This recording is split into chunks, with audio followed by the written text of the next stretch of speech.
Good evening and welcome to another Spoopy Time podcast. And here we go. Strap in, lads. This one's going to be fun.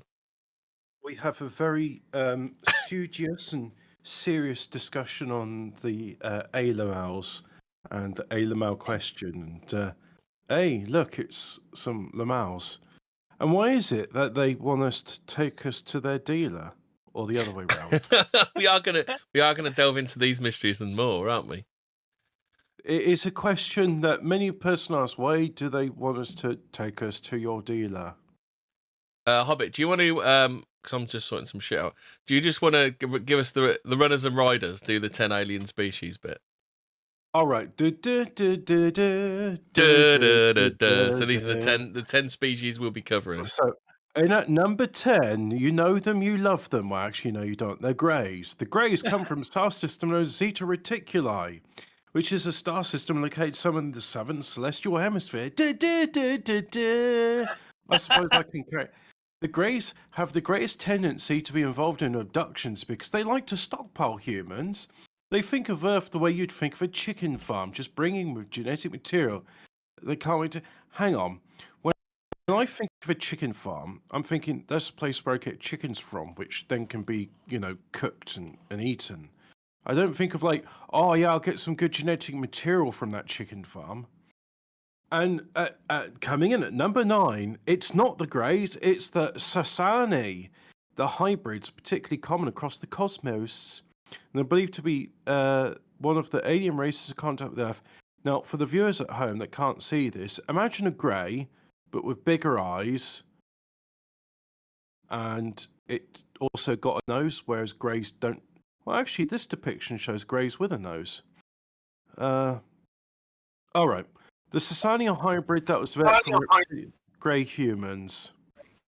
Number 8, Arcturians. Arcturians, now, what I'm looking at here looks like some sort of Swiss musical thing, that where they do the weird dances in the particle accelerator or the tunnels.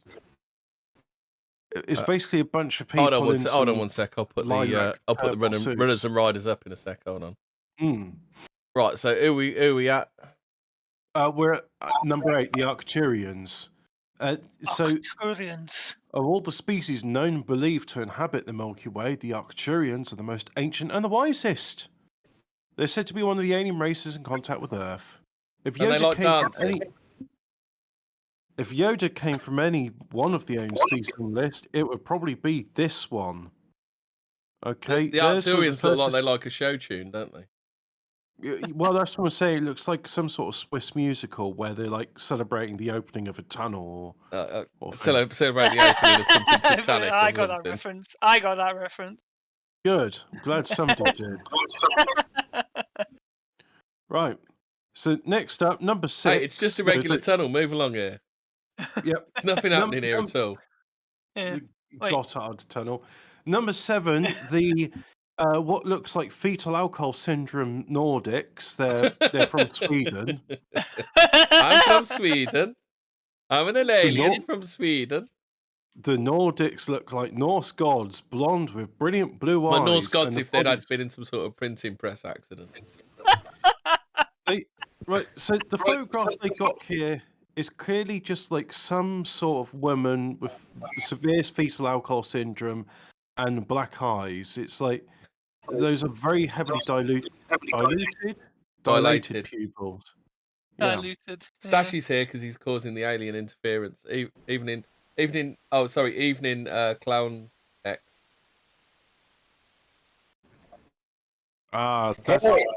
That's where I'm hearing the That's the alien feedback. The aliens are talking to us through Clown X. In which case, Clown X will be able to tell us, like, he's live from the Pleiadian star cluster. And then number 6 on the list, the Pleiadians come from they come from a bright star cluster known as Pleiades. And they are one of the beings. Is that why they're called Pleiadians? No, that's a coincidence. And they are one of the beings in the Milky Way.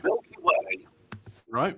Milky Way. That closely resemble humans, but the picture they got of them is like some wispy, ethereal-looking thing which doesn't look. I thought they were human like to me. humans. Mm. You know, the one type of human that's on that website. Yeah. Spoilers. So Spoilers. a major difference between us and them is that they're particularly sensitive to psychic stuff. So Right. just And we're best not. way of reaching No, out to them is send they're us- particularly sensitive to physic energies, Hobbit. Oh, Physic. Yeah, I Yeah, didn't notice physic that. Yeah. energies. Not psychic, Yeah, Only we could physic. harness the physic energy, all our problems would be solved, right?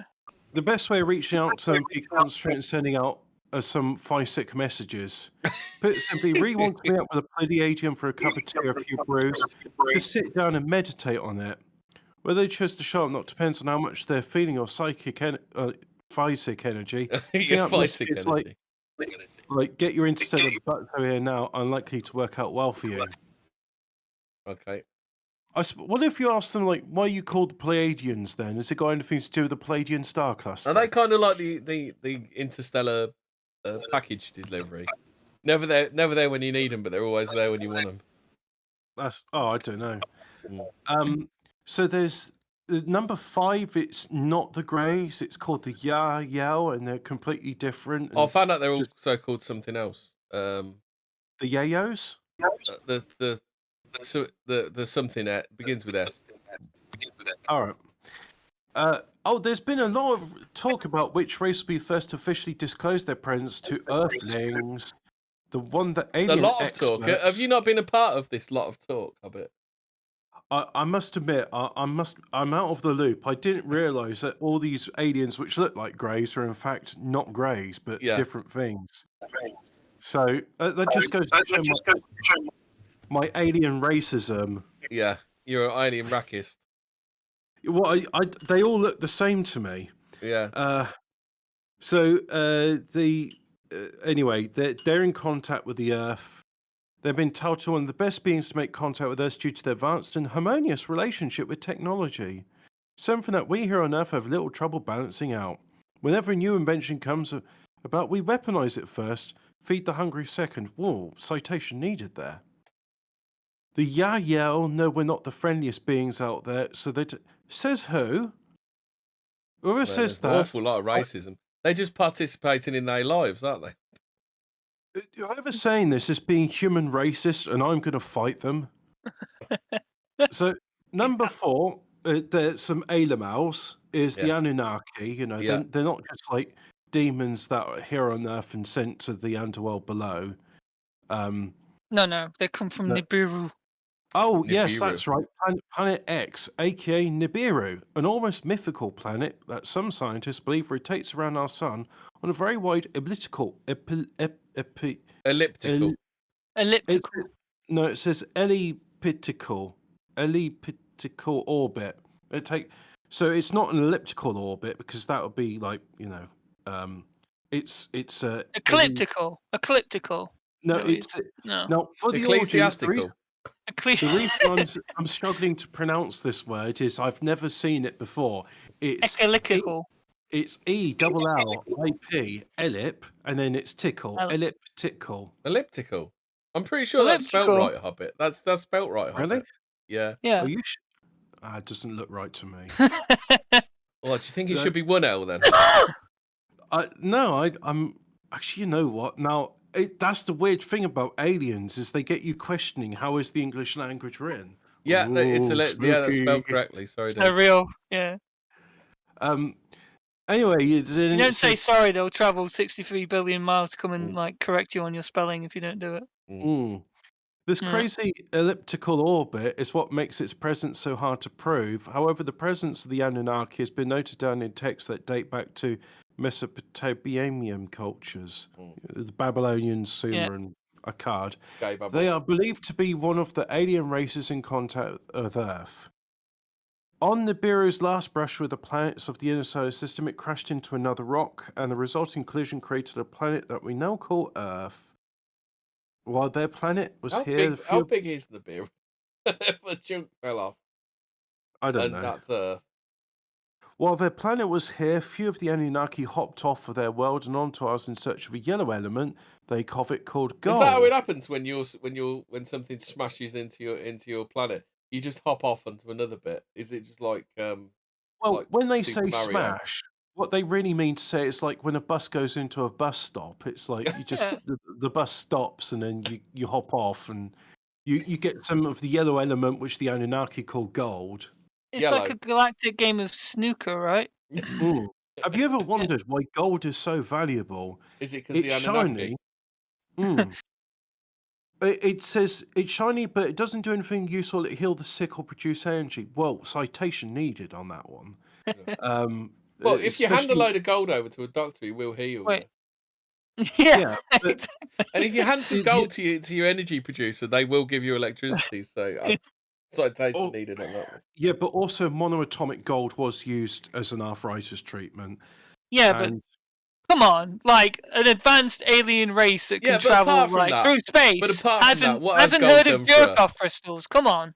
And so apart from that, and the white gold, which is like it's this substance which is it can be easily absorbed biologically, and it's described as a panacea, and also like gold makes a very good covering for windows for aircraft and space vehicles because it stops dangerous ultraviolet getting in. Well, I think isn't that because they just have a massive budget to piss away? That's why they put loads of gold on it. Yeah, but then you could use rhodium, which is even more expensive than gold. Oh, so why is it they're using gold instead of like platinum or rhodium? Because gold has got advantages which these others don't have. But anyway, so the reason gold is so valuable is because the Anunnaki desire it. And while they were here, they enlisted us as their workforce to mine it for them. Our entire existence is based on working our socks off every day so alien overlords can have their fix of gold and other precious metals. Right. So, and do you know why they want the gold, Hobbit? Because they're aliens, and that's no. The story goes that they need it for their atmosphere to stop it decaying. Oh well, yeah, I've heard that. But yeah. Supposedly. Yeah. Supposedly, somehow, if you aerolicize gold in your atmosphere, it protects it from. I'll carry on with the rest of this. UV rays. There's only 3 items to do here, but briefly, that the Black Sea is like a strip mine. It looks like a strip mine if you look at the contours. So number 3, Alpha Draconians. The Anunnaki was one of the alien race in contact. Yeah, you said that before. They were not the first race involved in the racket mining minerals on our little blue planet. Before them came Alpha Draconians, standing up to 22 feet tall. These badass beings are made up of pure muscle. They've got bad asses, what, they fart a lot. Yeah, well, they're badasses. They're made of pure muscle, so they haven't got any bones or eyes or sinews. Do you even lift, bro? They don't have bones. Well, yeah, that's what it says. It says they're made of pure muscle. That's it. Pure muscle. No cartilage, nothing. Just muscle. No blood vessels. No arses.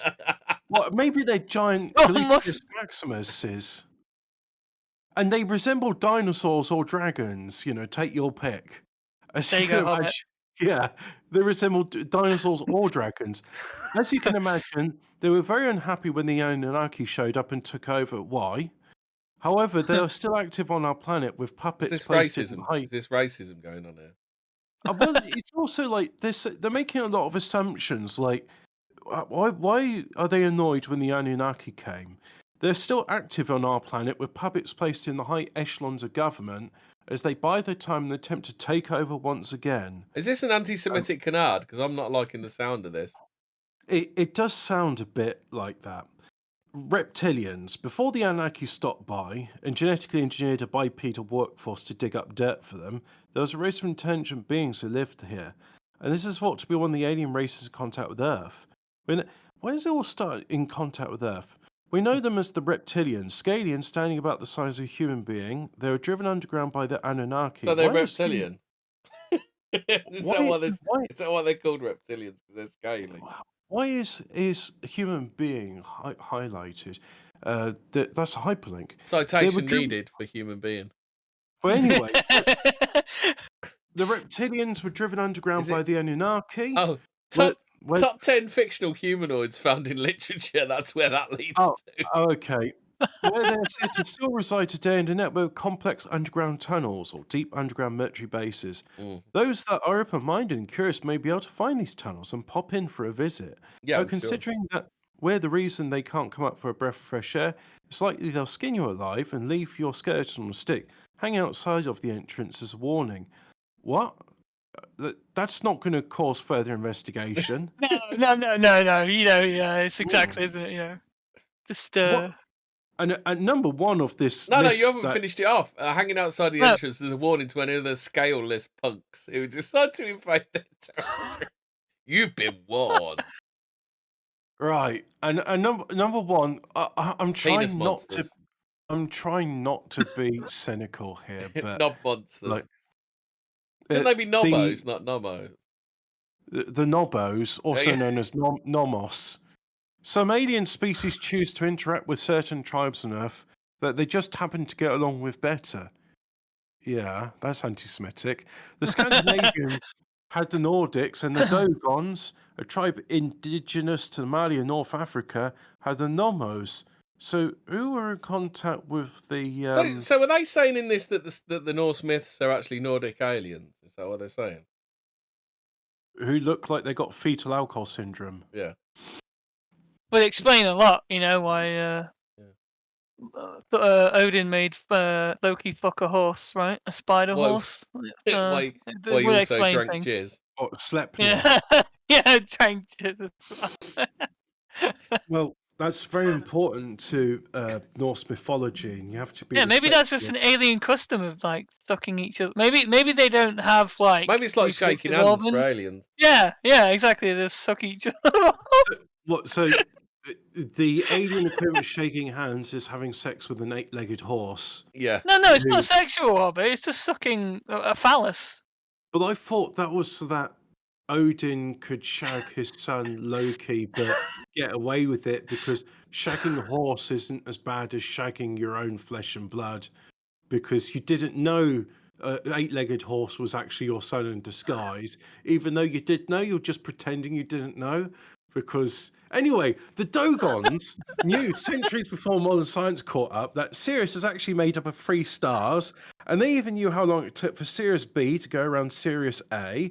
Considering they were millennia away from inventing devices power enough to see Sirius close up, it makes sense they had visitors from that section of the galaxy who told them about it. All right, so there we go. Now we got to top off of this list. Just to remind yourself. Normos, Reptilians, Alpha Draconians, the Anunnaki, the Yagyel, whatever they are, Pleiadians, the Nordics, Arcturians, the Sasani, and Greys. There you are. Right, so I was going to start with the anyway, carry on, Hobbit. No, I'm going to have a drink now. The Dogon are an ethnic group living in the Central Plateau region of Mali in West Africa, south of the Niger Bend. Let's not pronounce that incorrectly. Near the city of Bandigara and Burkina Faso. The population numbers between 400... Burkina Faso. The population numbers between 400,000 and 800,000. They speak the Dogon languages, surprisingly, which are considered to constitute an independent branch of the Niger Congo language family. They're in the Sirius mystery book, right? The Dogon. Yeah, this is what I'm going to talk about first. Blah, blah. We get my picture of the live picture of the grave from 1940 in there. Sorry, clown ass. What, the Santilli film? Yeah. I suppose we ought to talk about the Santilli film at some point, because I watched a bit of a documentary about that. And I can't so Dogon, blah, blah, blah. Oh, so here's Nomos. What they look a bit like fish. So there's what a Nomo archetype looks like. It looks like a fish with wobbly arms. You see that, Hobbit? Do I need to do screen share? Screen share. There you go. So there you go. Now you can see what the Nomo archetype looks like. It looks like a fish with wobbly arms holding a little fish. Holding a baby fish.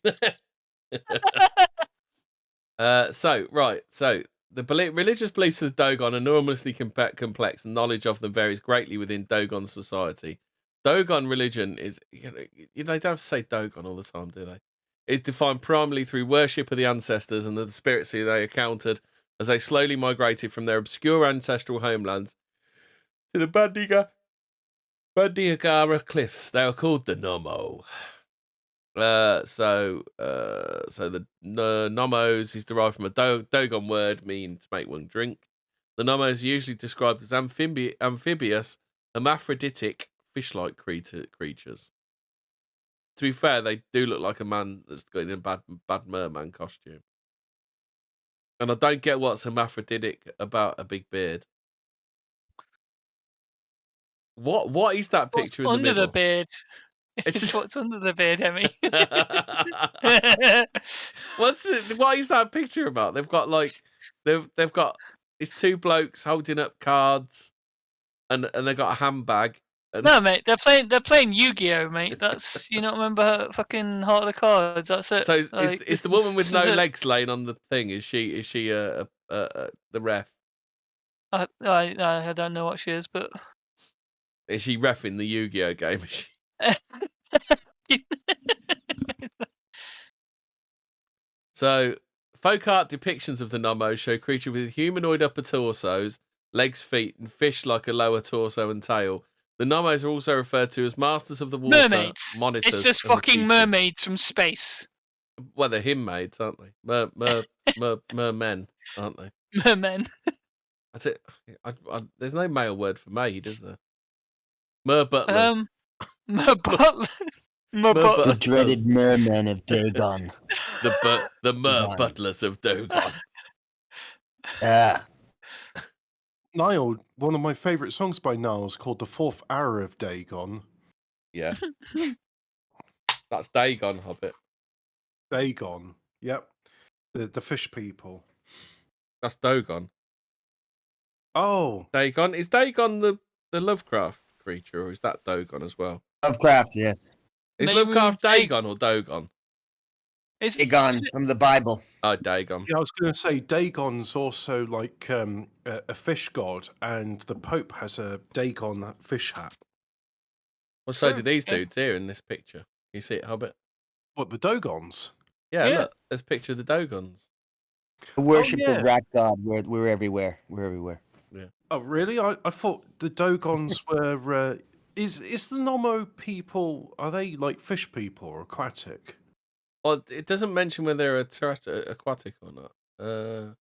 So the Nomo allegedly, you know, the case is still ongoing, so you can only say allegedly. Allegedly. The Nomo allegedly descended from the sky in a vessel accompanied by fire and thunder. After arriving, the Nomos created a reservoir of water and subsequently dove into the water. The Dogon legends state that Nomos required a watery environment in which to live. According to the myth related to Grail and Detalen, the Nomo divided his body among men to feed them. That's why it's also said that as the universe had drunk of his... Basically, they read the Bible and got it wrong. The Nomo also made men drink. He gave all his life principles to human beings. The Nomo was crucified on a tree, but was resurrected and returned to his homeworld. Dogon legend has it that he will return in the future to revisit Earth in human form. That sounds rather familiar to something else that happened. Well, the funny thing is, whilst you're reading that, I'm on a website called crystallinks.com about the Dogon. Yeah. And so I saw an image there, the Nomo archetype, which is like it's a fish, but it's got an interesting sort of head. It's not like any... I don't know many fish which have got a trapezoid head. Well, not only that, it's got two heads, doesn't it?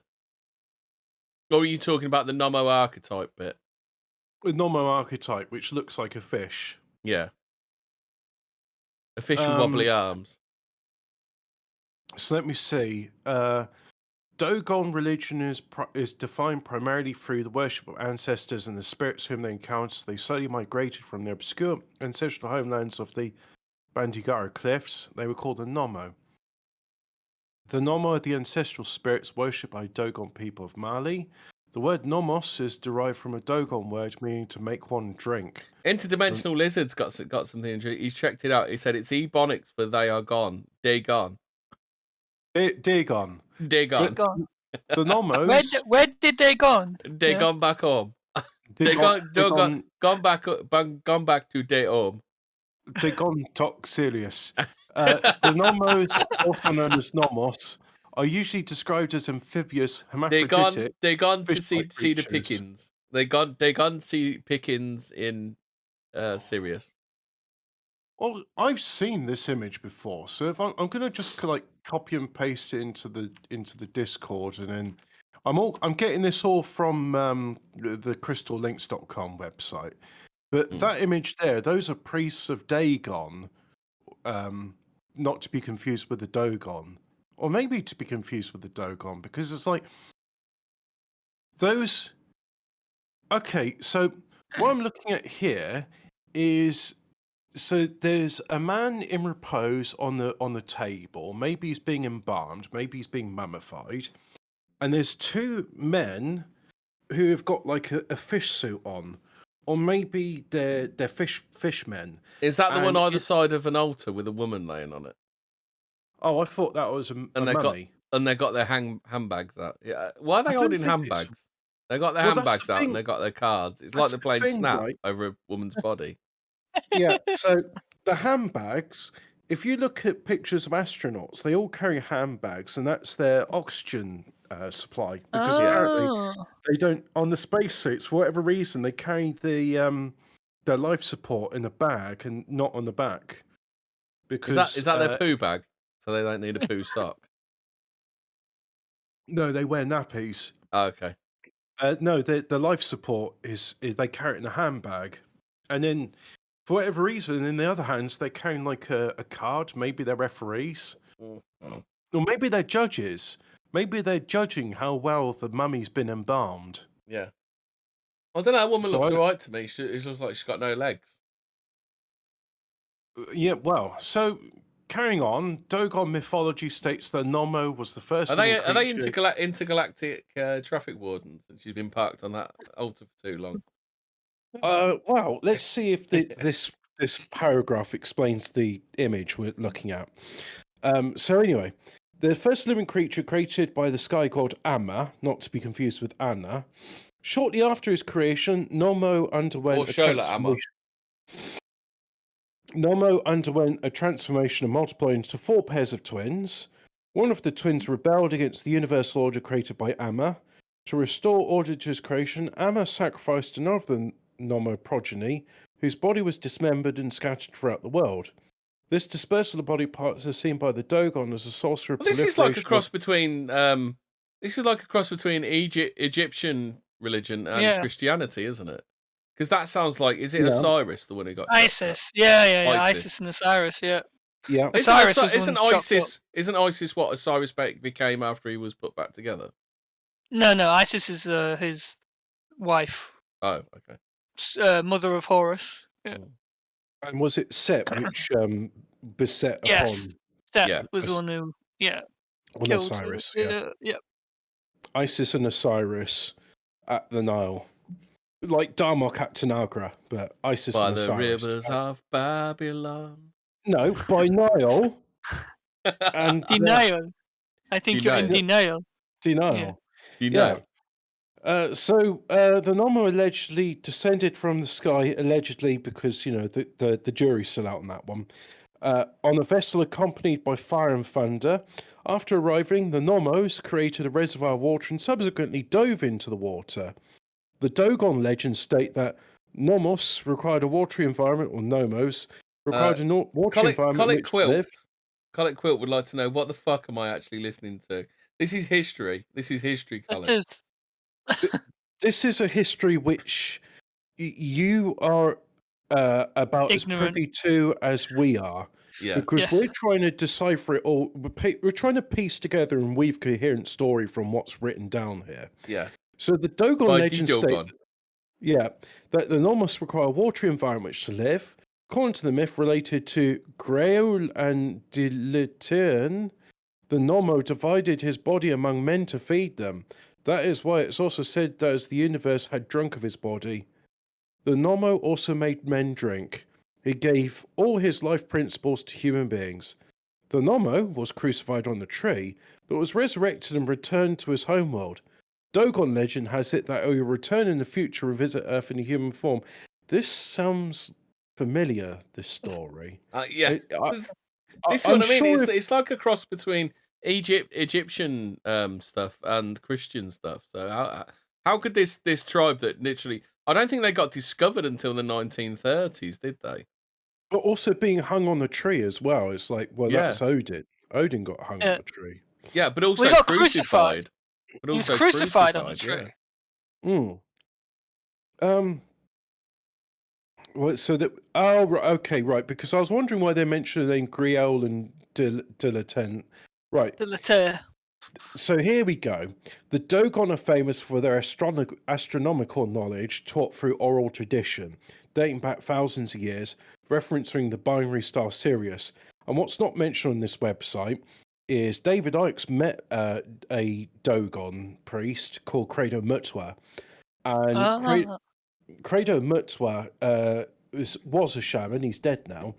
But he showed David like this stone which all the shamans used to go to and pee on, and it's got all these holes on it, and it's like he says, "Oh, countless generations have been here, and they've all." I just like to think that David Icke was like, "Oh, look, feel this beautiful stone," and then he tells them everybody's peed on it. That would be like so funny if that was the way it occurred. David Icke didn't actually touch the stone, but he just said, "Where do those holes come from?" It's like, well, that's where we peed on it.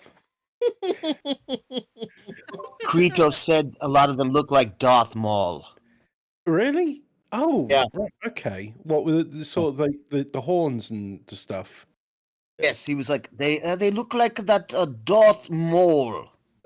It's been so long since I listened to Credo Mutwa that I've forgotten a lot of what he said, but I did find it interesting, like, you know, some of the talismans he had. So, in the latter part of the 1940s, French anthropologists Marcel Griol and Germaine Dieterlen, who have been working with the Dogon since 1931. That sounds German, though, doesn't it, Dieterlen? Yeah, it could be. Dieterlen. Probably Alsace, isn't it? Right on the border. There's a bit of overlap with the French. They don't like to talk about it. Yeah. But anyway, they've been working with the Dogon since 1931, and it confirmed this theory. Their astronomical information begs the question, how did the Dogon come by this knowledge? Their oral traditions say it was given to them by the Nommo. As the story goes, in the late 1930s, 4 Dogon priests shared their most important secret tradition with 2 French anthropologists, whose names I'm not going to repeat. As they'd spent an apprenticeship of 15 years living with the tribe, these were the secret myths about the star Sirius, which is 8.6 light years from the Earth. The Dogon priests said Sirius had a companion star that was invisible to the human eye. They also stated the star moved in a 50-year elliptical orbit around Sirius, and that was small and incredibly heavy. I think this is the one where there's a big diagram of it later on in it. Might be. Well, if this is the one I'm thinking of... No, this isn't the one. I did find another page, and I think I copied the link over where there's a few days ago, I was reading about Sirius because they're saying how the Egyptians say it's important. That's why from the King's Chamber there's a hole and you can see Sirius outside of it, and that's like the only star that's visible from the King's Chamber. This is the other article. If you look at Ancient Origins, Dogon's extraordinary knowledge of the cosmos and the cult of Nommo. That's the better article. I think that shows the elliptical orbit, doesn't it? The egg of the world. The Hopi Indians talk about Sirius, and they talk about it being the blue-red star, as in when it's coming towards us, it blue shifts, and when it goes away from us, it red shifts. So when Sirius starts moving towards us again, it will turn blue. And that's Doppler shift. Assuming that any of this space stuff is real, the jury's still out on that one. So here we go. Initially, the anthropologists wrote off publishing information in an obscure anthropological journal because they didn't appreciate the astronomical importance of the information. What they didn't know that was since 1844, astronomers had suspected that Sirius A had a companion star. This was in part determined when it was observed that the path of the star wobbled. In 1862, Alvan Clark. Alvan Clark. Right, with a name like Clark, he's English, but Alvan Clark. Oh no, yeah, not Alan Clark. But anyway, so not Alan or Clark discovered the second star making Sirius a binary star system in 1862. In the 1920s, it was determined that Sirius B, the companion Sirius, was a white dwarf. White dwarfs are small, dense stars that burn dimly. The pull of its gravity causes Sirius's wavy movement. Sirius B is smaller than planet Earth. The Dogon name for Sirius B is Po Tolo. It means star Tolo, and smallest seed Po. Seed refers to creation, in this case perhaps human creation. By this time they describe the star's smallness. It is, they say, the smallest thing there is. They also claim it is the heaviest star, and it is white in colour. The Dogon thus attribute to Sirius B its three principal properties as white dwarf, small, heavy, and white. Right. Does somebody else want to read? Because I think the Dogon are good. Whenever you're going to talk about aliens and stuff, then that's a good start. Yeah, I don't want to get bogged down in the Dogons because I just want to kind of talk about. But yeah, so the Dogon's extraordinary knowledge I'll talk about. This is the Master of Slanted Eyes. The picture I've put up now. Can you see that, Hobbit? I'm seeing some very pronounced boobies, which are on the shoulders. Well, that's the Master of the Slanted Eyes. Boobs. An anthropomorphic representation, probably a Dogon ancestor figure. Is that an over-shoulder boulder holder? Yeah, it looks like one. It looks like a Madonna bra, doesn't it? Outie belly button, disgusting, vile. Mm-hmm. So this is a Mali Dogon container. This container shows the arc of the world in which Nomo, the mythical progenitor of humanity, is supposed to have come down from the sky. What do you think to the God is an astronaut theory, Hobbit? Fraser, what are your... Ask Fraser first, because I've said numerous times about what I think. Well, the God and astronaut, so that's implying that this is just a seed world that was, was seeded by extraterrestrials, right? Yeah. Show me the evidence is what I'd like to, give me more than I think the Dogon people, I think they were plasterers.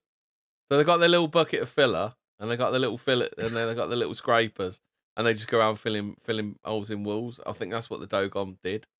You know what? I think they saw a mermaid. Phallic worshipping guys. Phallic worshipping people. Yeah. Everyone worships the phallus because everyone's gay, except the ancient Maltese people. They like big butts and big tits. Have you seen the Maltese goddesses? Yeah, they have the reptilian statue by the Sumerians, and then the wonderful voluptuous women that I worship with the big boobies. They like big butts and they cannot lie. Mm. No, other brothers can I think be they nice. fought. They fought for supremacy. Yep, I believe in fucking supremacy. Oh, so I think those Dagon geezers with the little paint scrapers, I think they're the godfish Dagon of the Philistines, are they? Exactly. Okay. All right, so they didn't just one of the big gods of the Near East. This stuff is swirling around in people that are supposed to be cut off from the world, isn't it? Mm.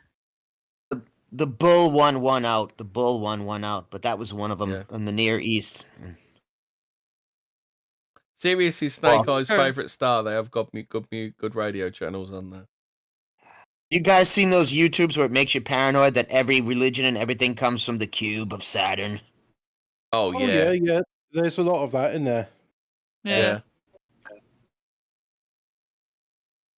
Thus your old intro, right? You called, we came. You called, we came. Yeah. And then there's the storms below Saturn. That is scary. That's weird. The weird hexagon and folded up into a cube. Yeah, right? we've done that. Yeah, that's weird. That stuff, isn't it? When you fold a cube out, you get a crucifix, and you also get a Star of David. Yeah. So there's some suggestion that actually these are all variations on the same theme. So who are we talking about next? Do we want to go to Who Visit Earth 2? Because that is a cracking website, that isn't it? Yeah. Or or do you want to talk about? Yes. Okay, then we'll go to Who Visit Earth 2. This is a cracking web. This is not LARPy at all. This is just spitting straight facts, isn't it? Pure scientific, absolute, canon. So who we go for? Oh, we meant the Yahel or whatever they're called. They're also called the what begins with S. It's one of the ones beginning with S. Oh, Shmad. Is it Shmad? No, it's not you, Smad, bro. Is it Slowsy? No, I found it earlier. They're also known as the something at the beginning. They're also look here are the alien races, the human races. Obviously, there's only one human race, according to this extremely racist website. Yeah, yes. These are humans. Yeah. There's only one human race, the Caucasian race.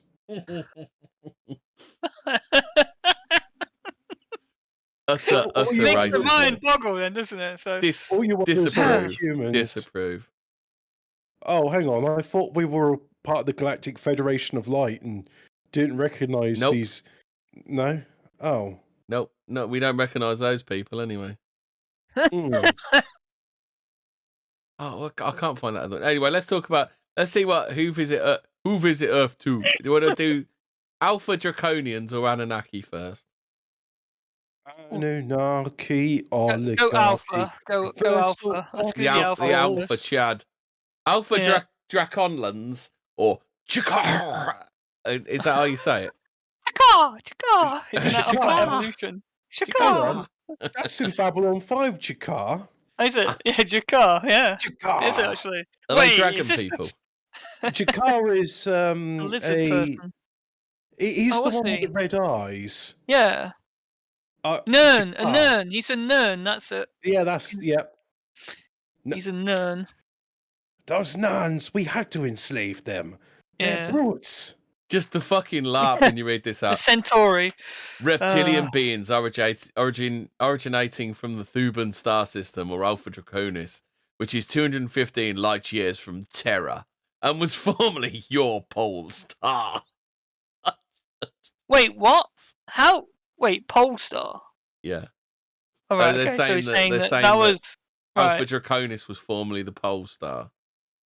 Okay, citation needed. Yeah, they are sapient reptoids who were dumped here by another vastly superior reptilian race, the Tiamat. The Tiamatian. Tiamat? Wasn't Tiamat a character from SG-1? Tiamat was also in Babylonian mythology. Sumerian. Yeah. Oh, okay. And was... It's a real deity from the demonology and everything, yeah.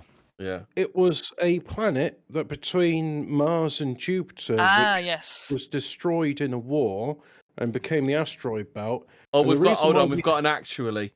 Anunnaki isn't even a word. It was two words, Anu and Naki, combined by Zachariah Stitchin in his incorrect translations. So what does it actually mean then, Anu and Naki then? But isn't it a bit like when people say thank you and they make it one word when it's two words? Yeah. So I always suspected him being a disinformation agent, that bum. So the Alpha Chad Draconians, they were dropped here by the Tiamatians from another dimension. Right. Not only from another place, another dimension they were dropped here from. Their original homeworlds are named Locus and Talas. And the points of entry into our known universe were through interdimensional portals in the zone of the Thuban and Alwade systems. They strive in hydrogen-based ecosystems on desert planets. Alpha Draconians name themselves Chakar and are considered by their technological advancement in warfare as a master reptilian race capitalized. You also find them also named Dracos or Dracs. Their bodies possess consequent coverage in order to protect their skin from attacks. Consequent coverage? What? I don't even know what that means. Alpha to protect their skin from attacks, while the upper caste have wings allowing them to travel fast. Well, in the air, not necessarily fast. Quite tall creatures, they are heavily built and covered in scales, or sometimes a plated hide, and in some specific cases, feathering. You know where I got Chakar from? It's from fucking Stargate, isn't it? It's when Daniel Jackson's like on that planet with the alien thing, and he's going Chakar, Chakar, like with the the alien thing with the necklace. That's it. Yeah, this is just Stargate fanfic. Stargate fanfic. Is this the Stargate? Have I wandered onto a Stargate fanfic site? Is that what I've done? Whilst we're on the subject of Stargate, can I just say I really hate that episode of Stargate where they encounter these simpletons and then they're like, oh, mushrooms. Jokes. We're only pretending to be simpletons. We're actually a highly advanced race, and we're not going to help you in your war against the world. Those guys, the Nox. Yeah. Oh, yeah. Colin is a quilt said, I think you're confusing Stargate with evolution. Lol. No, it is in Stargate. Okay. So it says Shakar. Oh, Anu was the name of a god, and Naki means like pure. So this may be, we don't know. It's always somebody's first show, right? We just have to explain what we're doing here. Yeah. We're talking about aliens, and when we're talking about aliens, we're reading from websites. And I've got to submit, some of these websites, they make me just a bit cynical and skeptical. Just a bit. And I'm sorry to be like that. You know, it's not a good way of being, but it's their fault, not mine. So anyway, some of them are feathered, the puffy ones, I assume. All these variations depend on their caste. This is a violent race, and their culture is based on war. Chikar! See Terrans as a sort of... This is so fucking larpy. Imagine calling Earthlings Terrans. A fucking disgrace.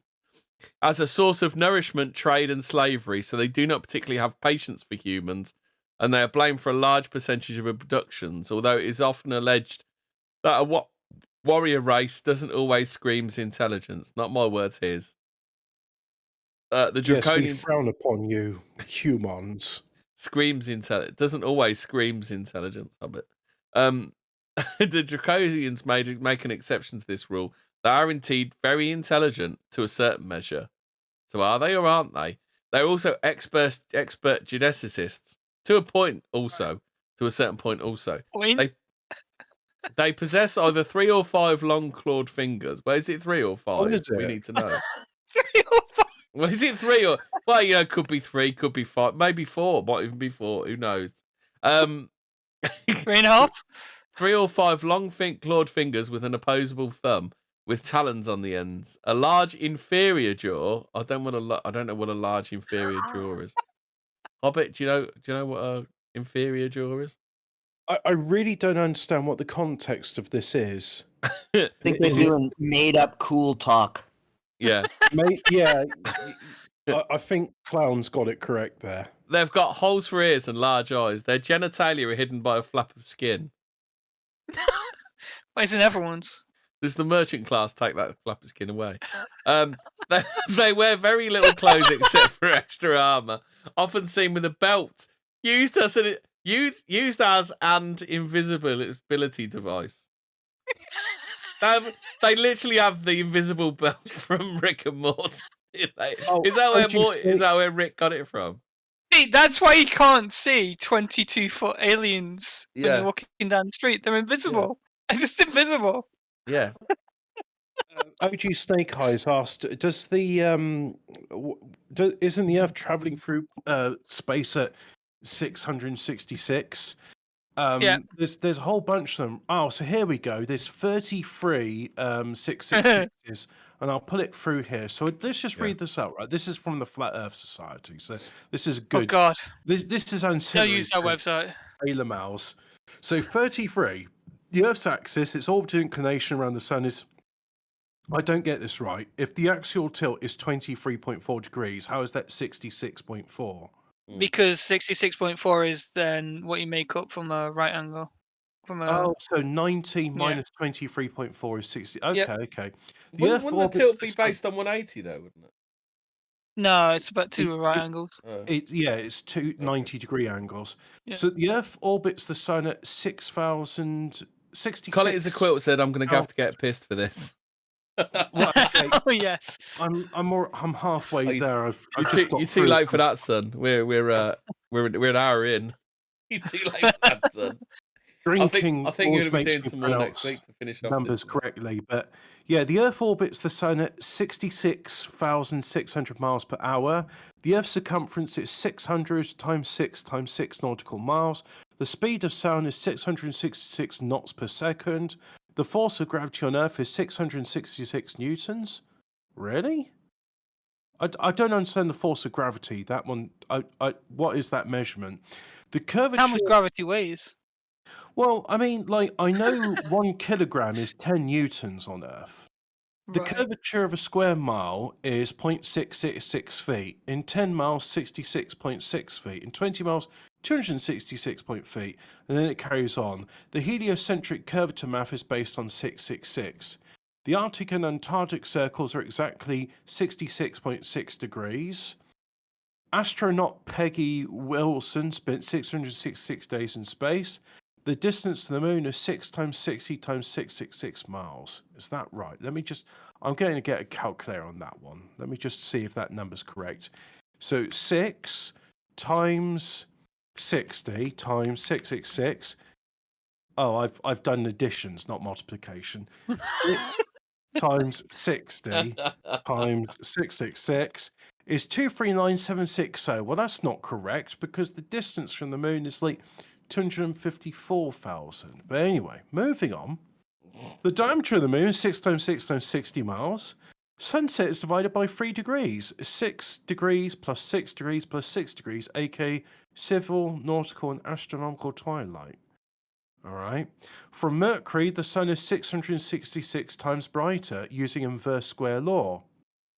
Venus is 464 degrees Celsius or 876 degrees Fahrenheit. The median of these two numbers is 666. Oh, that's a bit of a Even fucking though cope, it's- that one. Even though it's irrelevant because it doesn't apply to Yeah. anything. Yeah, I know. It's like Mars is at 1.666 astronomical units from the sun at aphelion. So perihelion is furthest away, aphelion is the closest. Ceres, which is classified as a dwarf planet in the asteroid belt, has a 466.6 day synodic period. The comet Shoemaker-Levy collided with Jupiter, travelling at 6 times 6 times 6 times 1,000 kilometers per hour. Hang on, we were using miles a second, now we're going into metric. Saturn's orbital distance is 1426,666,422 kilometers, or 9.54 AU. The surface temperature of Uranus is -6 times 6 times 6 degrees. The surface temperature of Neptune is also the same. Pluto's orbital velocity is 4.666 kilometers per second. NASA's budget is 18 billion, which is 6 plus 6 plus 6. The speed of light is... I get the feeling they're stretching for some of these. Yeah, it is. Saturn's hexagonal pole is 6-sided, a 6-pointed polygon representing a cube containing 6 triangles. It's a hex, and it's the 6th planet. A day is 24 hours and 56 minutes, but we round it to 60 seconds, 60 minutes, and 24 hours.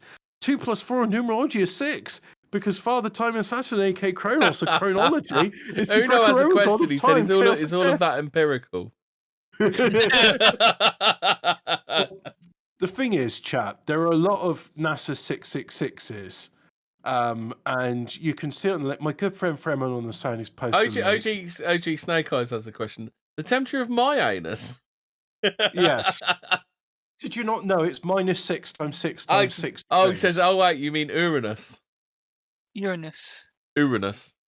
Which in 1,000 years from now will be renamed Eurectum. Futurama was a funny show. So anyway, back to the Alpha Draconians. The faces of these creatures are a mix of lizard humanoid. That's a one word, no space. Yeah. A central ridge comes down from the top of their heads, and their eyes have vertical golden iris and black pupils. Sometimes the iris, or in the entire eye, has small red splodges of blood. I mean, have these people looked into the eyes of one of these things?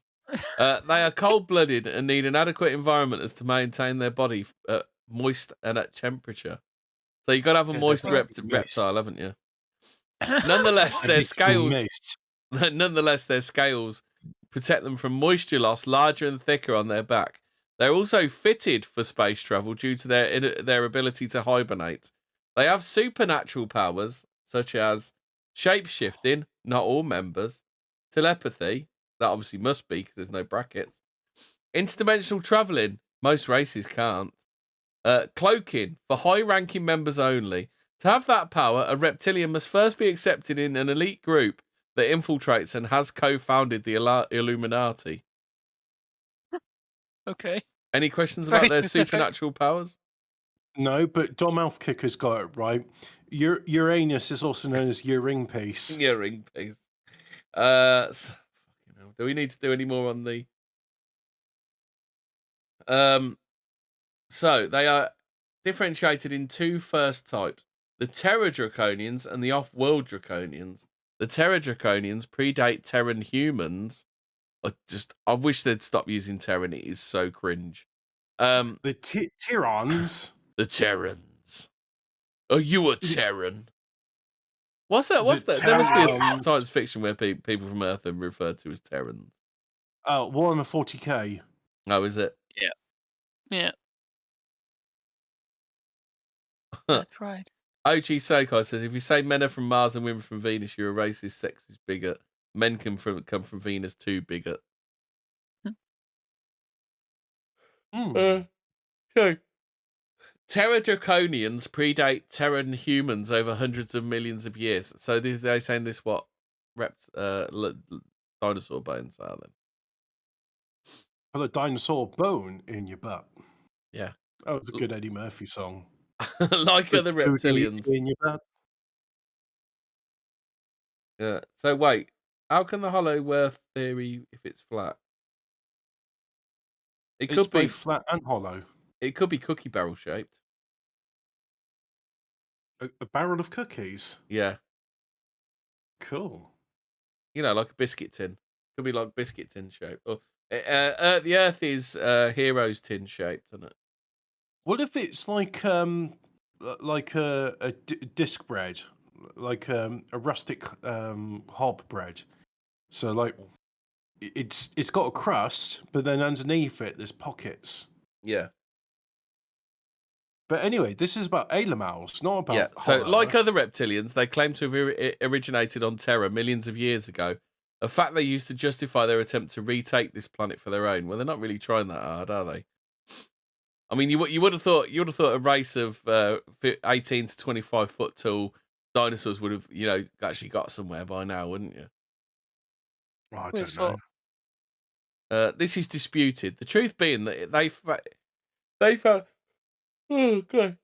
They found it before anyone else and disputed its ownership with the Lyrians, the Solosi, and the Anunnaki, claiming it was theirs. Any other new visiting race was considered by them as invasive because of their ability for interdimensional travel. The Galactic Federation of Worlds is issues something you told me I need to look into, Fraser. Yes, it is. Yeah.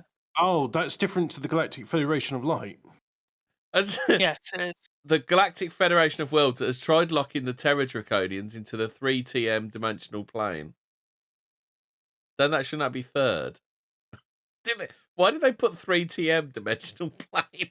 Shouldn't that be third? Am I right or not? The thing is, nobody really knows. No, you could be completely We made just it up. talking out your ass. We made it up. It's not real.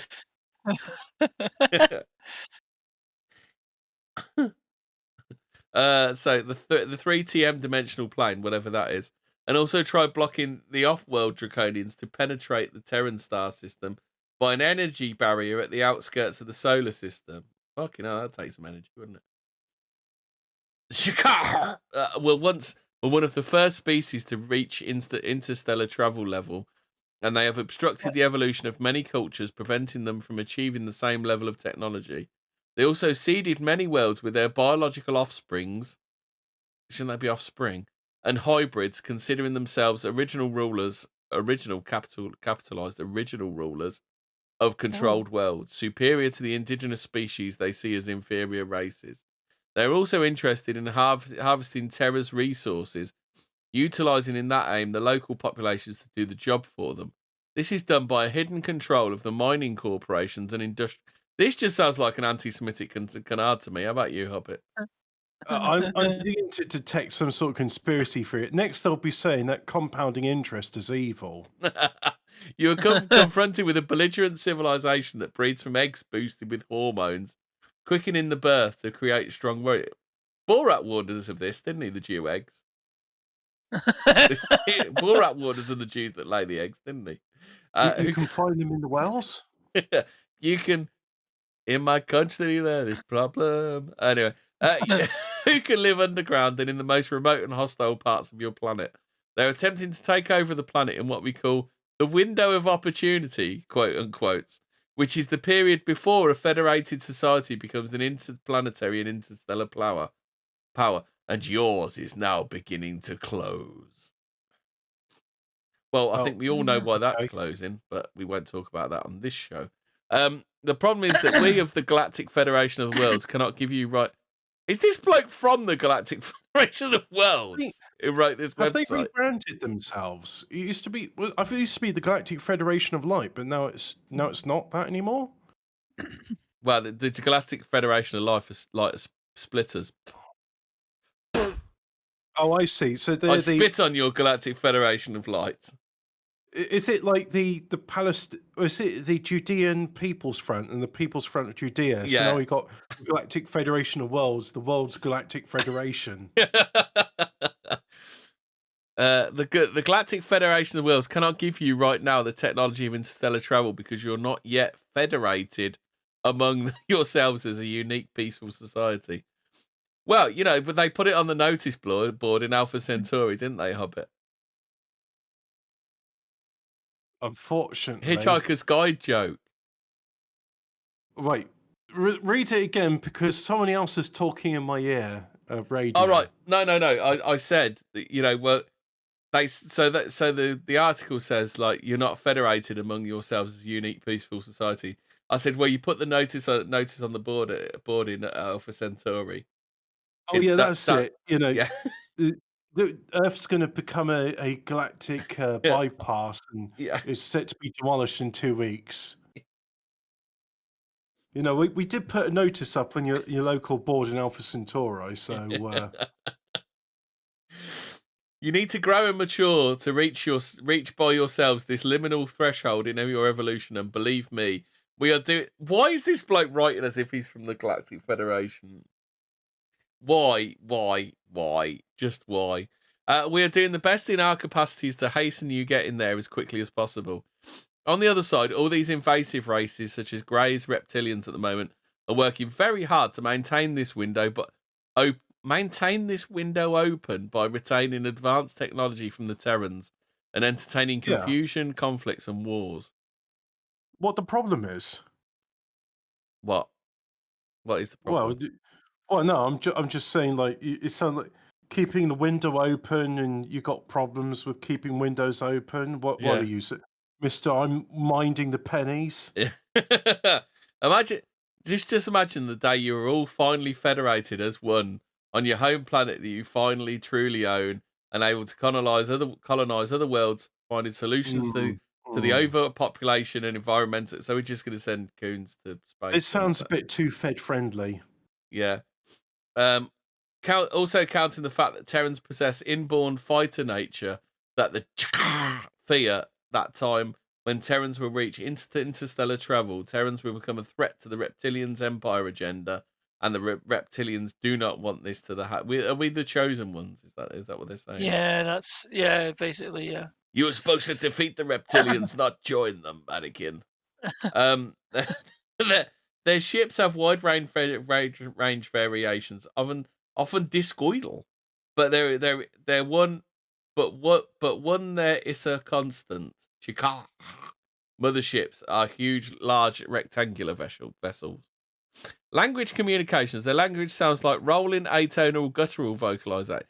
Hold on, this sounds like Islamophobia now. Growls and clicking noises. Quite loud and uncomfortable to hear, partially the reason why they're telepathic. Click, click, dirk. Click, click, dirk. Well, they're telepathic. This is just... I think whoever wrote this was a massive racist, I think. The warriors rarely speak, communicating with each other and their superiors non-vocally. They call themselves Kaoma, which means individual, when addressing each other. They call Terra Shan and Terrans Shanai. Shannon! Shannon! Shannon! Gator! Social structure. It follows rather an insect-like caste-based structure than a reptile's social structure,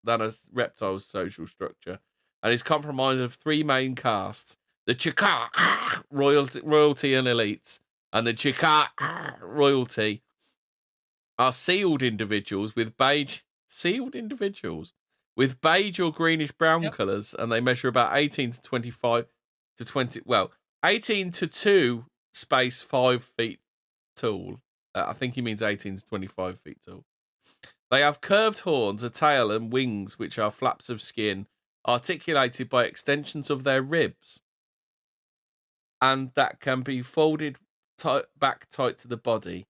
They have large golden red to blue eyes with vertical slit pupils. Because of their size, psychic ability, and wings, the Chakar were mistaken as your legendary dragons, in which confusion you gave this name to their constellation and where they originate from, Draconis. They are known to have for symbol the winged serpent.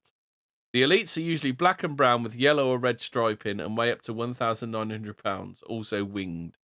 They strive on inducing fear to their subjects, preying especially on the youngest subjects for food, notably Terran children to feed upon as a delicacy. As I mentioned already, Terran children subject to intense fear produce a substance the Chakar are particularly fond of. Some Chakar can also see across or move to other planes. They're talking about adrenochrome, aren't they? This just all sounds highly anti-Semitic to me, Hobbit. How about you? It also sounds like the plot to Monsters, Inc., where they're like, the monsters scare the children and they power their city based on the screams of children until they figure out laughter is more powerful than screams, but they don't like it because, you know, it's not as fun for them. Dumb kid. Damien says it does sound like a LARP. Dom says I use my +1 Chakar smiter sword. Chakar. Who wants to do the I need Anunnaki? to start watching Babylon 5 after this. Who's doing the Anunnaki then? Go on, Fraser. It's your time to shine. Oh man, I don't know if I'll be coughing all over this. Where is Give it a go. We're doing it from the Who Visit Earth 2. Who Visit Earth 2? Okay, which one? Which one? Who's Visit Anunnaki, Earth 2? top row. Yeah. Okay, right. Let me read this. Okay, so from the top, Anunnaki. Their homeworld is the planet Nibiru, in a parallel dimension. No. Can I just point out a flaw in the previous thing? They said that the only people that could travel between dimensions are the Draconians. Right. Okay. So the Anunnaki homeworld is in a parallel dimension. The portal they use is located in the Orion zone, so that is why we associate them with the space quadrant. They come from a double star system, and Nibiru orbits every 4,000 years. The main star is named Imaru, and it's a small brown star hosts to many worlds. The sixth planet Nibiru has 2 satellites and resembles to Terra in a higher density. Anunnaki I means think resembles human-like. is probably not the right word there. Yeah, although they are reptoid, cold-blooded life form, they resemble Terrans, but slightly taller. Wait, is this the Peacekeepers? Are we doing Farscape now? No. I think they're doing Prometheus. Okay. And more muscular, no hair, white skin. It's always white skin. They have a very structural society in which females play an important role in politics and power. So they're feminists, right? Feminism. They're feminists. Although the males rule above all, they reproduce by eggs. Oh, I was about to say the males lay eggs. Shit. Yeah. This punctuation's not that great. They are known to be among the most advanced societies regarding genetic engineering. They play a lot with genetics of conquered worlds, and especially with children. Okay, They're not playing trying with to kids. create Oi, oi. servile hybrids, helping their purpose anywhere in the galaxy. Anunnaki have been the source of spreading of great genetic biodiversity and racial confusion throughout this galaxy. For these reasons, great enemies of the Laerans, but as well as the Draco Empire. Technologically advanced and well equipped in warfare, their name is also feared in this galactic sector. There is a legend about them, about their creation. There was a time, a very long time ago, in a galaxy far, far away, in another dimension, when conflict raged between Ashkera, Sirius B, and the Orion Empire. To resolve this fight, the male sovereign of Ashkera offered to mate with the Orion Queen, and and their offsprings were named after the first one. Mixed of the two races, Nibiru divided from two. They later took the name Anunnaki, human-like, given by their Orion reptoids, as they looked human, but only in appearance. Their genetics was predominantly reptoid. They overcame the reptilian race that was in power when they arrived on Terra, and became the new rulers, provoking as well as other settled colonies. The reptoids that escaped went underground, and those who couldn't escape were called Iggy Watchers by the Anunnaki, and enslaved for 2,500 years. The Shakar had objected to the Anunnaki genetically modifying Terrans humanoids to become more evolved human. The Anunnaki eventually left Terra, but before they did, they genetically engineered a large group of human specimens to a diminished level of consciousness in order to have a race of slaves to mine mainly the gold and other resources for them. They used for a long time the other race, the Solspicii from Zeta Reticuli, and are now having ties and agreements with the Terran-based reptilians to share the management of humans. These contracts come in the large-scale agreements with the Draconian and Orion empires regarding on the conquered worlds, their slavery, food chain, and genetic experimentations, as it is also done on any other conquered world. The Anunnaki left an elite contingent on Terra in order to control and manipulate by creating an elite human organizations, making the Anunnaki the deep underground hidden part of the military-industrial extraterrestrial complex. I love that. Military-industrial extraterrestrial complex. That's fucking awesome, that is, isn't it? They work with and against the Shakar at the same time for the control of Terra, which interestingly reveals a breach in the plan. Both work in cooperation and influence the long-term human evolution and consciousness through the systems of elite institutions, religious fundamentalism, patriarchal domination, and a cult of greed and violence, but they are also in competition against each other for the ultimate ownership of a planet. And this is where a big breach is. The ship have a T-shape. Okay, their ships have a T-shape. That's it. So the space people's front have left this website here for us to find. Have they? Yeah. Space people. Or is it the people's front of space? I'm not sure. No, the people's front of Terror, right? Is that right? No. The terrorist people's front. The Terran. Okay, now.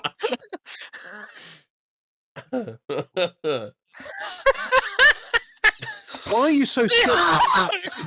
Your laughter is why the aliens won't come visit us, because, like, God, they're taking the piss out of us. It's not pronounced Shakar, it's pronounced Shakar. Yeah. It sounds like a good thing, to be honest. I mean, it's something holding them at bay, right? I'm totally serious, guys. You gotta take. Are you serious? You're saying, Hobbit, you'd invite a 22-foot reptile into your home that can turn invisible? No. Okay. Hang on. If it's 20 foot tall and invisible, like Queen Mother might look frail, but she's actually a 22-feet Draco reptilian. Well, that's why her coffin was so big. Didn't you know that, Clownex? Her coffin was so big because she got stuck in her reptilian form and she hadn't Right. she hadn't phased before she died. I had to educate my co-host, right? Because Hemi was like, "Oh yeah, look, there's her coffin, and there's 4 pallbearers with it. Yeah, that's massive." I'm like, obviously those pallbearers were giants. It wasn't 4; it was 4 either side. That's where I was wrong. All right, so 8 pallbearers, which were Yeah. giant pallbearers. Yeah. Yeah.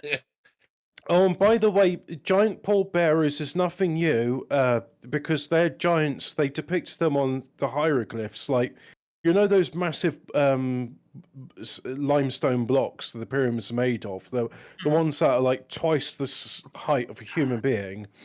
They got giants picking them up like the same way you and I would pick up, say, a sack of cement. The giants were real, and I'm tired of pretending they weren't.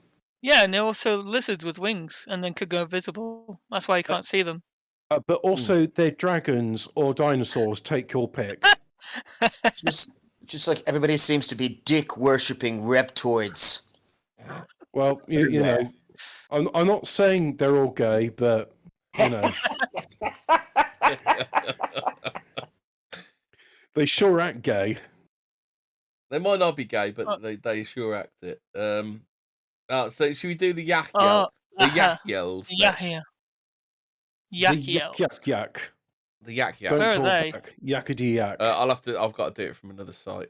The Yahiels are also known as the Sasanis. So that's kind of a problem in the list because, like, the Sasanis. Bacon sarnies. They say the Ahel. Sasanis Are they separate to are the they called the Yahiel. Ahel or Ahel? Is that them? Yahya, Yahal? I don't know. It's like Jewish. It's like fucking Yiddish or something. I think it might be Yiddish. The Yahal. The Yahiel extraterrestrial race are Yahiel. also known as the Sasani race. To The be Swiss fair, Army. what do you think to the what do you think to the Swiss Sasani Army. waifu? Do you want a Sasani waifu? Let's have a look. She looks a bit chinky. Yeah. Brooksy would approve of the Sasani waifu, wouldn't he? I mean, again, it's out Uncanny Valley. It's like, Not why do quite they have human, such is big it? eyes? Yeah, it's the eyes. All the It's- better to see you with, Fraser.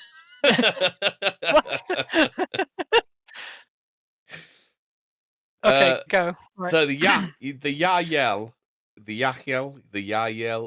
extraterrestrial race, also called by the Sasani race, the Shalinaya, meaning those who will come first. So you don't really want to be if you're a woman, you don't want to be pulling like a Sasani male, do you? Are considered to be the first civilization to make formal third-dimensional contact. I mean, Formal third-dimensional contact. yeah. So are we contacting them fourth-dimensionally? We just don't know about it. Can't perceive it. Is that what Yeah. they're saying? We're too dumb to perceive it. They could be touching you right now. Touching you. Tactical Touching droid says sesame. You mean me. like Elmo's? Yeah. Yes, indeed. This incredible race. What do you mean incredible? They're saying it doesn't sound credible. Is one of the most human resembling species in the universe. They are part of our galactic family, and there's only one race, the Sasani and Yahyel's race, and human race.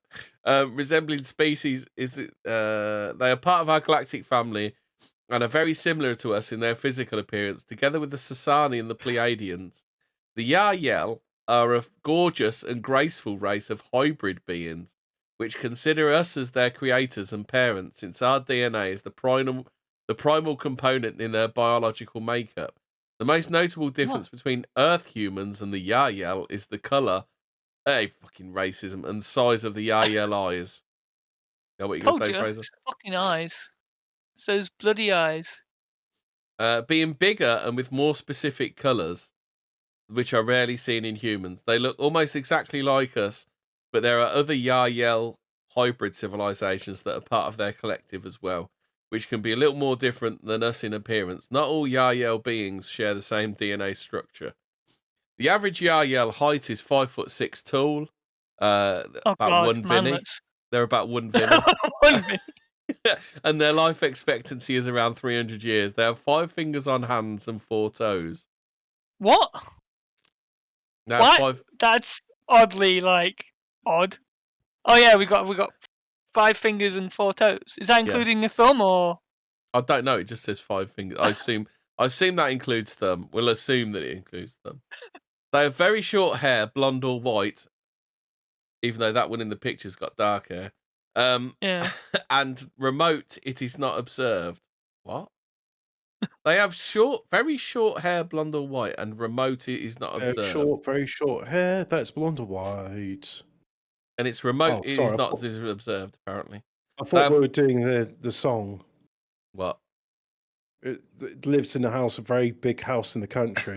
She has very short hair, very short hair in the space. In space. Full of extragalactic charm in space. They have little ears, thin lips, and large eyes in space. They got larger pupils than Earth humans in space. But look, they got fetal alcohol syndrome, yet they're depicted as Norse gods in aliens. You know, I always wondered why do they call them Alamals, but now I don't wonder anymore because Lamal, really? Like Tactical says, do you know how hard it is evolutionary for an animal to have more fingers than toes?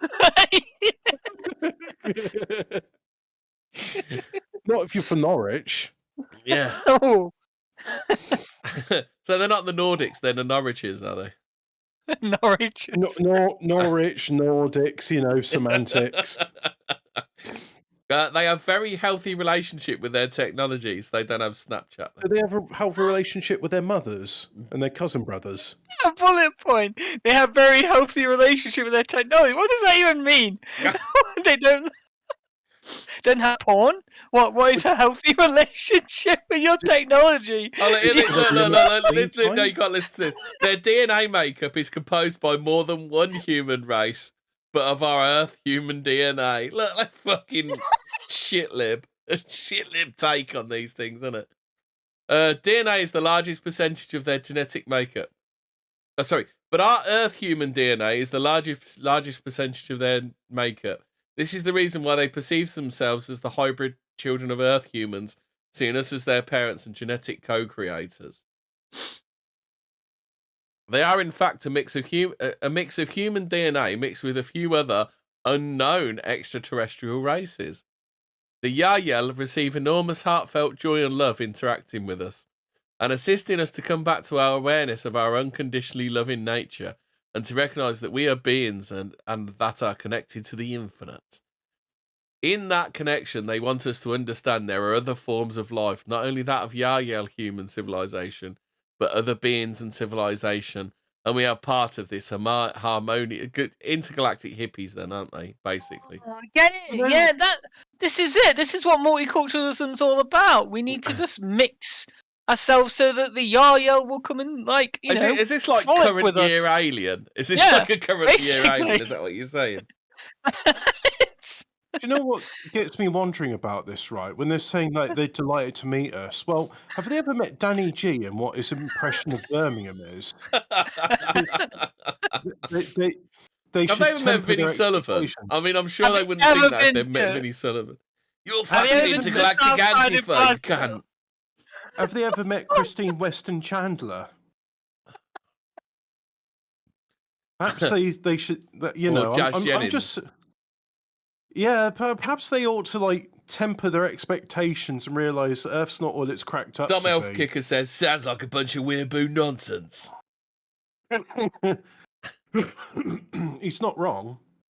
Yeah. Oh, wait, Tactical Droid said these are the gayest aliens I've ever heard of. I hope they bloody Serg eat them all.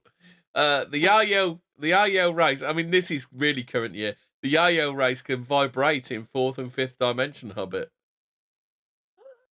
All right, and yeah, can you do that, Hobbit? Can you vibrate in the 3rd dimension? Even I've only managed 2D vibration myself, you know. Something about vibrators. They conceive and give birth to their children in the same way as Earth humans. Women pregnancy lasts about 7 to 8 months. They walk, they breathe, they eat, they sleep, and they dream together. They value life, one another, and they nurture one another in all ways that they can at all times. There's only one race, the Yahyel race, isn't there? The Anyone Yahweh race, race. Jesus, I'm gonna puke. Jesus Christ, these people are See, vomiting. this is what multiculturalism is trying to create. We're bringing about the Yahyel. Yeah? The Yahyel. One race, the Yahweh race. Yeah, Yahweh race. It's my way or the Yahweh. No way. Oh God. Oh no. The Yahyel civilization originates from a distant planet. Well, it doesn't, because it originates from Earth. You've just told us that. Originates from a distant planetary location, and they reside on the 2 Yahweh planets is so much similar great. to Earth.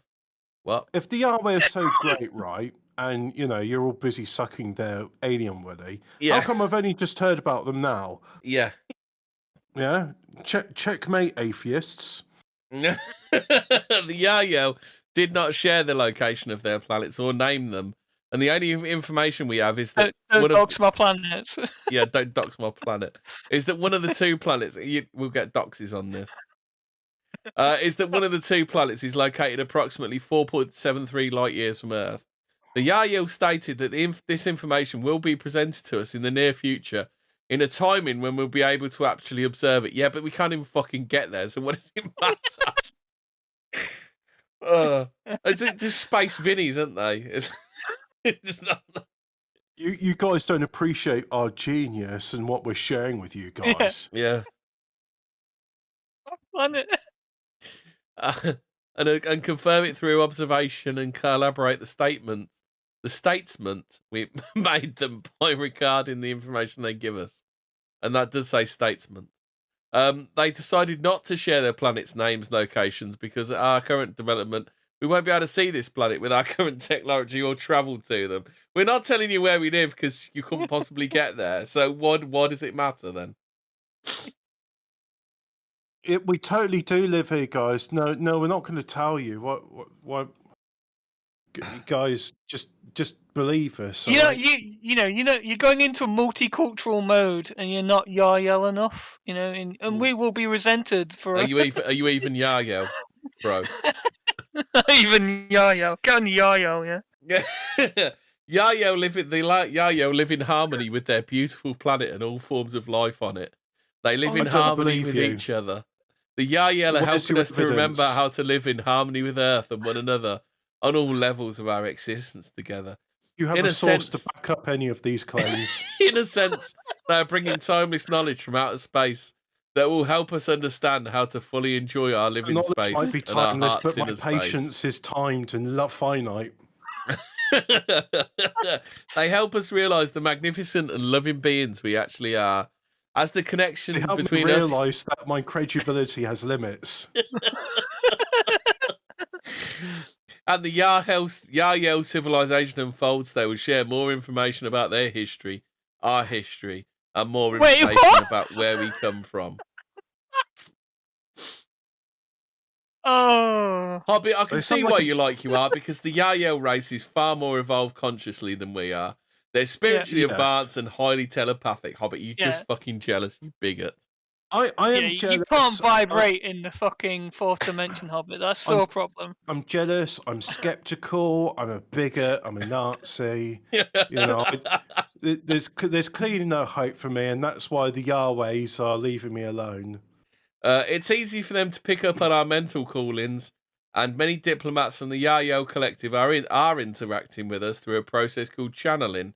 This is a process of telepathic interface between a human medium and the extraterrestrial, which allows telepathic communication and exchange of information.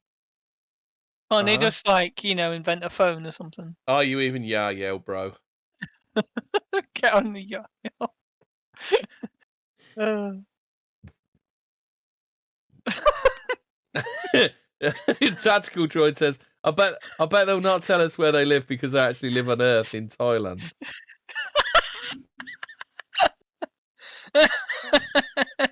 It's Bristol. They're from Bristol, mate. That's why. Bristol. Sounds like Bristol. They're from Hammersmith, bro. They're from Croydon, bro, aren't they? So we've got 25 minutes left. Who are we going to do? Who do you want to do? So apparently we've done the Yahyel and the Sasani. So do you want to do the Swiss Army? I think we're going to have to do another one next week, haven't we?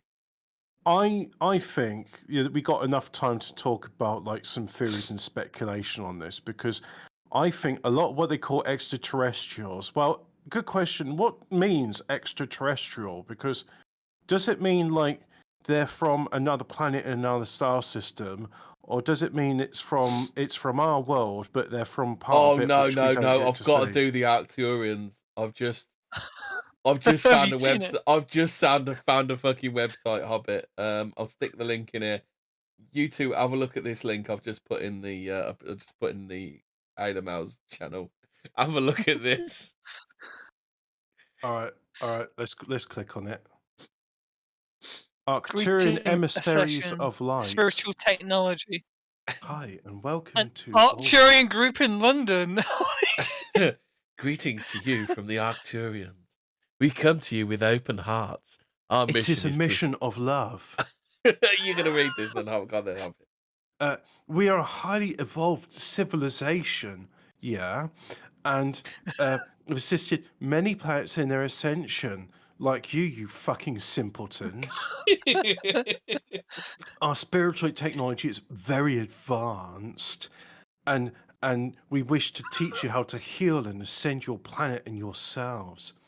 Yeah, ascend yourselves. Don't accept that you're in the divine image of God. You are his ultimate creation. How do I ascend myself? Am I a staircase or something? What are they talking about? I just resent this implication that I need to like ascend and transcend my body. Our technology includes visits to our healing chambers on our magnificent starship Athena.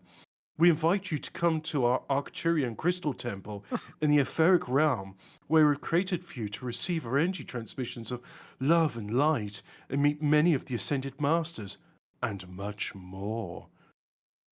I first became aware of the Arcturians through one of David K. Miller's channeled books, The Sacred Triangle, Volume 1. I picked up the book, read one paragraph, and decided I didn't need to read anymore. I decided I need to meditate the information. Immediately, the Arcturian Helio R came in through my crown, down into my heart, and started working with me. Oh my God. So I realized I would be working with the Arcturians. I later discovered that I am an Arcturian starseed with a soul connection to Helio R. From then I worked to become a clear channel for the Arcturian energies. As my ability developed, I discovered I could channel the energies of many higher beings, including... Does this lead to Scientology.com? I'm getting really, really weird fucking vibes from this. Okay, as I was saying, many higher beings, including Wingardium Leviosa, etc. My spiritual journey over the last few years has been the most rewarding period of my life, and I feel such love and appreciation for the Arcturians, guides and teachers who have supported me, loved me, guided me, and accelerated my growth and evolution. Yeah, guys. So the Arcturian Stargate... Tactical Joy says, I hate aliens. Kill them all. Kill them all. The Emperor was right. Yeah. Not space racists, just can't stand them. The journey to Xenos must be purged. No, I'm not space racist. I just think they're insufferable. The journey of the evolution of the soul, which humanity is engaged in, of course, is opening of the heart. To learn to live from the higher intelligence of the heart, instead of being enslaved by the ego mind. As we work to integrate our 5D self, only working with 5 dimensions. Fucking only working on 3Ds, you pleb. Yeah. It was 5D peasant. fucking 3D peasant, Hobbit. I thought we were playing 5D Hungry Hippos. No, we're only on 3D. We're not fucking 5D like this fucker. As we work to integrate our 5D self and light of our soul into our being, our high heart begins to open and activate. We begin to experience the higher feelings of unconditional love, man. Peace, acceptance, forgiveness. Except against pigs, because fuck the pigs, man. Ultimately, we achieve the enlightened...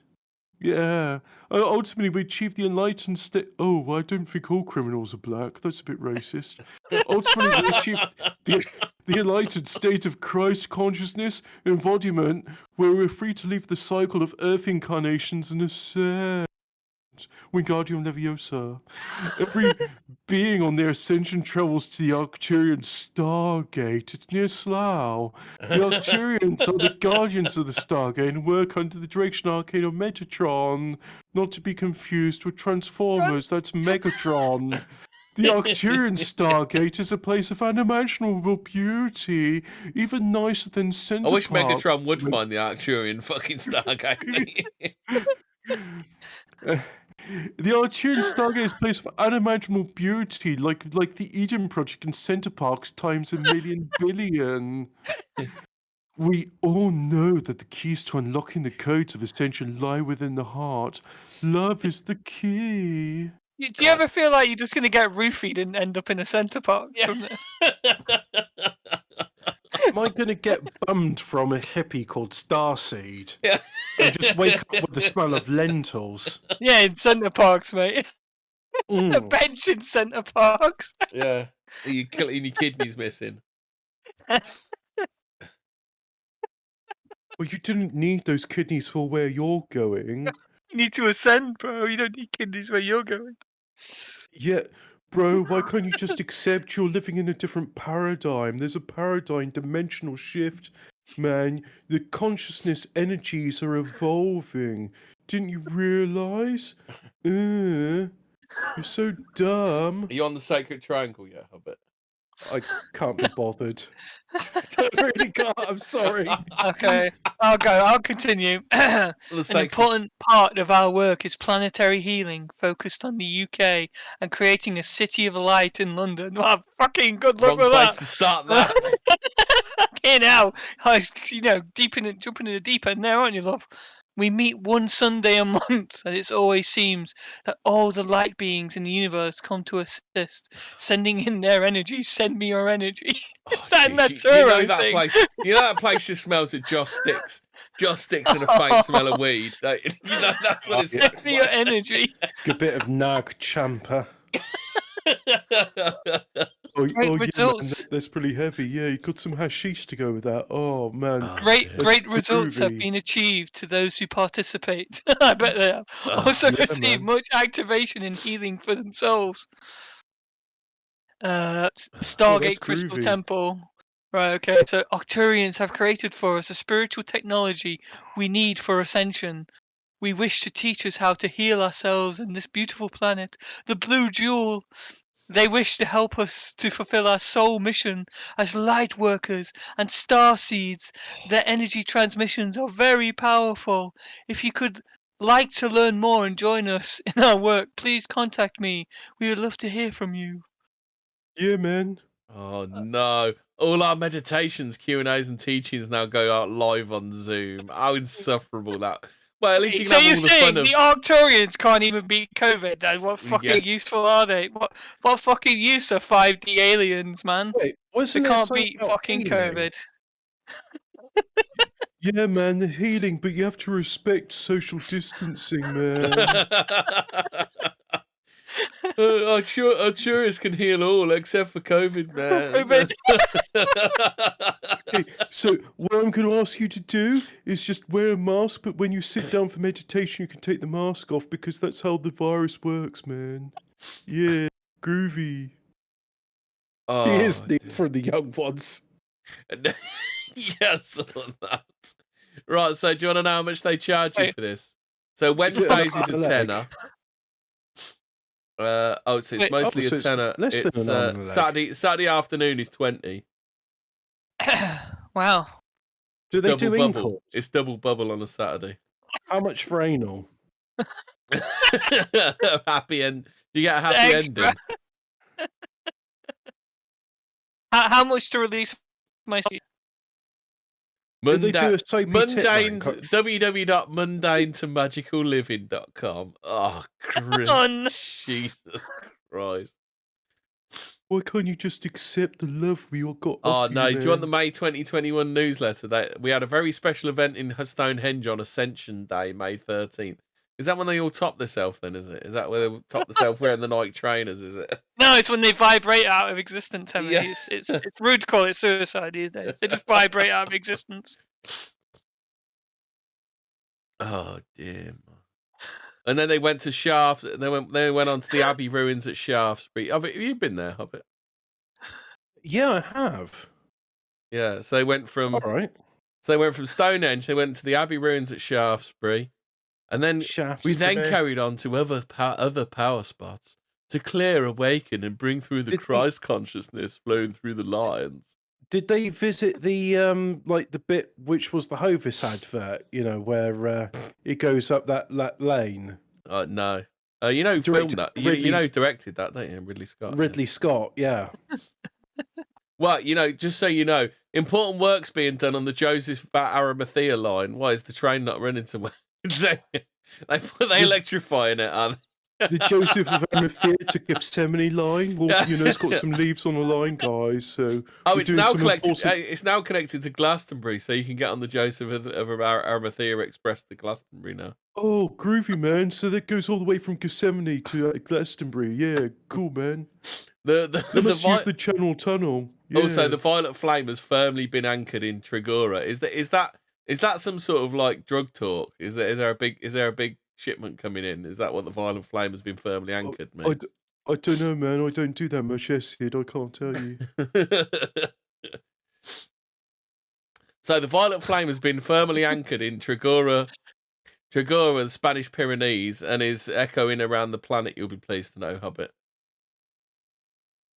Groovy, man. I'll soon be spending a lot of time in and around Shaftesbury, which is important as Glastonbury, holding the female aspect of Gaia's heart chakra. Yeah, cool. It has been said when Glastonbury and Shaftesbury unite, we'll come into Christ consciousness. What the fuck is the Christ consciousness of it? That's a David Icke thing, isn't it? The Christ consciousness. You can just ascend and you know, you can become Jesus Christ. We're all Jesus Christ within. The kingdom of heaven's within, guys. You can become Jesus Christ. We're all Hobbit, Jesus you're Christ. gonna love the look of this website explaining the Arcturians. I'm gonna put it now.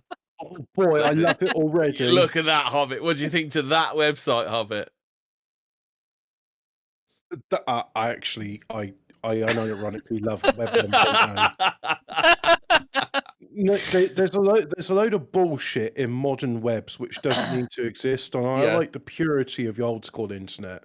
Yeah, there you go. You know, Hobbit. straight up HTML, maybe a little bit of animated GIFs on it. You know, an under construction sign's always good. Under construction. You don't need more. Oh yeah, I love the websites, and they always have the under construction. You know, like some bloke with a pickaxe just like hitting the website. It's great that. Those were simpler times. So who's Edgar Casey? Oh, our friend. Edgar Casey's turned up a few times before, hasn't he? Yeah. What's he done this time? Oh, he said in his teachings that Arcturus is one of the most advanced civilizations in the galaxy. It is the fifth dimension. It's the fifth dimensional civilization that's a prototype of Earth's future, man. Is Edgar Casey like a channeler? Is that how he knows this stuff? Oh, fuck. I don't know. Hold on. Because we came across Edgar Casey a few episodes ago. Yeah, but I can't remember. I know he's famous, but I don't know why. It's that man on the telly. It's that man on the telly. You know, he's on that show, or what's it called? Oh, he talks about Lemuria, does he? Lemuria or Mu? Oh, okay. I think that's the kind of stuff he talks about. Clairvoyant predictions, Atlantis. Yep. Knock. Who's that? An interrupting cow. I'm not finishing it off. No. It just This is hippie shit. I'm not sure. The Arcturians can go fuck themselves. I quite like being vicious and nasty and evil. I can't take this hippie shit. Why can't you just accept the love and light into your life, its Hemi? energy works as emotional, mental, and spiritual healer for humanity. It's also an energy gateway through which humans pass during death and rebirth. It functions as a way station for non-physical consciousness to become accustomed to physicality. Sounds kind of gay to me. So you just can't handle the truth, Hemi. It just kind of reminds me of Red Dwarf. Well, what's the fifth dimension? Didn't they get to number 1 with Baby I Want Your Love?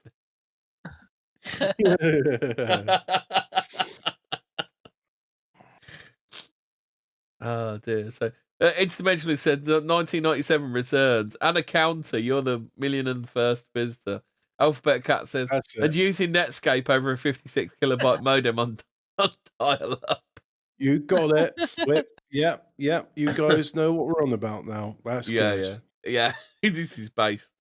I'm Is there glad a we're counter at the bottom? same Is there a counter? There isn't a counter on it, is there? No, there isn't. What are these Arcturians are basically hippies. It's basically all I can tell you. Yeah. Arcturian starships are the finest in the entire universe. They are propelled by crystals that do not come from the planet, but are from a planet in the Milky Way that has not been discovered by earthly scientists. These crystals have a way of conducting light energy from the great central sun, Hobbit. It sounds like some real great science they've got going on there, doesn't it? The Arcturians said they no longer use computers because they long outgrew the need for them. Well, it explains this website then, doesn't it? They have other systems that are far more advanced. One section of the starship is a replication of Arcturus. It has the ability to take any crew member back to Arcturus in his etheric body. This helps to strengthen and rejuvenate crew members who are away from home for long periods of time as they traverse the universes. Oh no, Earth's frequency is very harsh for Arcturans because of their fifth dimensional frequency. Oh no. They don't eat, but they're able to ingest energy. Arcturians sleep for only a short time once a week, but for them it's a sacred time to soul travel and connect to higher realms of consciousness. God, they make you want to puke, don't they? Can you imagine meeting one of these things? You'd be so disappointed, wouldn't you? But they have like You'd be like, oh fuck! It's like one of those energy things from Star Trek, the original series, that fucking captures you and makes you fight someone. Do they like sniffing their farts and going, like comparing them and going, oh yeah, that was a good one. Tactical Droid says, conducting light energy. Please do explain how light can be used for propulsion. Well, it's easy. You shove enough light out the back of the spaceship and it pushes it forward. Propels, yeah, exactly. That's how it works. Yeah, you know, fucking orbital mechanics and fucking, you know, Jesus. Yeah, light, the man. Program, you dart. Fucking hell. Duh. Yeah, you know, anytime you want to go really fast, is you get a load of torches together and strap it to the back of your car. Yeah. Yeah, that's what what lights on the back of cars for. That's why when I'm overtaking at night, I turn the headlights off, so that way I go even faster. Oh no. An Arcturian ship has a room that strengthens the vibration of all who enter so they'll not be overwhelmed by the strongest vibrations of planet Earth. They kind of sound like pussies, I'm not going to lie. These Arcturians sound like the most nerdy kids in the universe, don't they? Well, everything's hurting me. Stop it hurting me. Hurting. It's vibrating too much. Oh. There needs to be like some alien bunny race which just shoves them in the locker. It's just like that. I think that's what we're here for. We're here to shove them in the locker. I think that's why they can't come to our Earth, because they know we're the ones that are going to shove them in a locker, don't they? Guys, you don't understand. You need to come to Earth and learn some valuable life lessons. Yeah, it's get in the fucking locker. It's character in a pussy. Stop being a pussy. Get in the locker. Stop being a pussy. Get outside. You know, it's like your mum, innit? It's like stop being a pussy. Get outside in the rain. Get in the sea. It's character building. You should go out there. Yeah.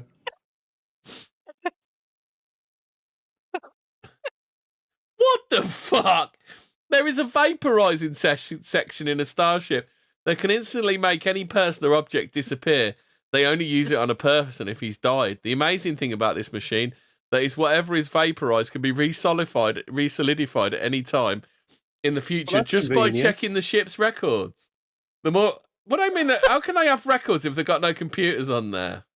You know what this used to sound like? When I was a kid, I used to have these nightmares, and it would be based on the neighbour's dog barking. And I was convinced that when the neighbour's dog was barking, it was running up the stairs and it was going to tear me into pieces. And then my dad says, well, if that happened, then how are you here? And I says, well, there's a good dog that puts me back together again.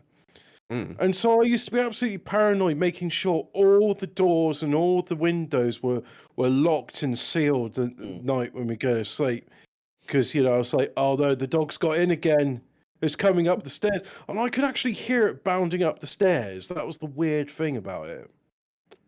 Oh, God. Many souls are brought to Arcturian starships during the dream state when they're worked on and helped. Although the Arcturians never invade a person's free choices, the Greys are doing. Yeah, man. We're not squares like the Greys, The Arcturians are here to assist the humans on entering the fourth and fifth dimensions of reality and in raising their vibrational frequencies. They stand as guardians and protectors of higher consciousness. What's that? The humans. Yeah, like Zero would say, the humans. The humans, yeah.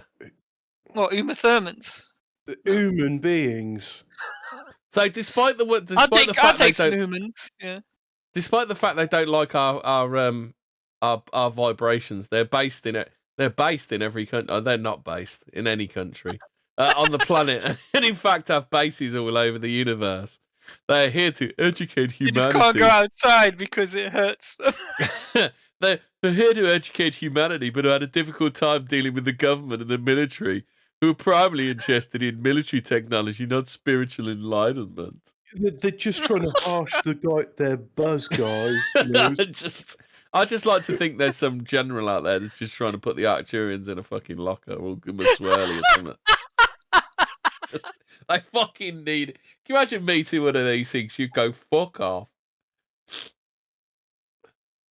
Get down the 20,000 light years to act like a fucking knobhead. What am I going to fucking do with that? A fucking crystal. Look at the fucking state of my lawn. Look at the fucking state of my house. Fucking weed everywhere. Oh. Grey's a sex pest. Tactical Droid said the Greys sound more based. I just want to see a big war between the Greys and the Arcturians where the Greys are just shoving them in toilets all over the place. I mean, at least with the Greys, it's like, we come here to anal probe your cows and exsanguinate them. Simple as. Morty, I've met an Arcturian that gay as fuck. Morty. You're really gay, Marty. Oh, I don't think you can put human values on aliens, Rick. But Morty, they're so gay they shouldn't exist, Morty. Oh, they do sound pretty annoying, Marty. Oh, hang on. Wait, which one's Rick? No, Rick's the... yeah. Rick. They do sound pretty annoying, Rick, but I don't think we should be interfering with them. They don't know anything about this society. Morty, I've got one by the scruff of the neck. I need to find a toilet, quick. Yeah, as Tactical Droid says, yes, some American general lusting after the prospect of giving all these guys an atomic wedgie. They just say, oh, hey, guys, we can't go to Earth. They have atomic weapons. Yeah, one of them gave an atomic wedgie and never recovered from it. I'm just lucky I go commando. I just got skid marks in my loons, man. Oh, I don't think all the Nag Champa and Nepalese temple balls on Earth can fix this, guys. Oh God, these are the worst yet. It's like, oh fuck, just give me a reptilian any day. Just let a fucking reptilian anally rape me rather than meeting one of these fucking things. Jesus Christ. At least with the reptilians, it's like, look, we're here to harvest adrenochrome from your kids. Mm. I just like the You know, Arcturians are like, yeah, but guys, we can help you live for thousands of years, even though it'll feel like millions, dude. well, the Kroklux are intergalactic terrorists which go on a murderous rampage of the galaxy. But at least they're not insufferable twats which are trying to get us to eat lentils and soybean paste all the time. Impossible Burger. You just know that the Arcturians invented the Impossible Burger, gave us the technology for the Impossible Burger, don't you? So is that what it is? Yeah. Oh, I understand now. Okay. What is Yep. it? Any piece of meat that vibrates in the fourth dimension? Yeah. We're giving advanced technologies to Earth. First of all, we're going to give you the Impossible Burgers, and then we're going to give you Google Stadia and then Nintendo Google Switch. Stadia. It's really good, guys. Google Stadia. It's like a game console by Google, and it's not very good.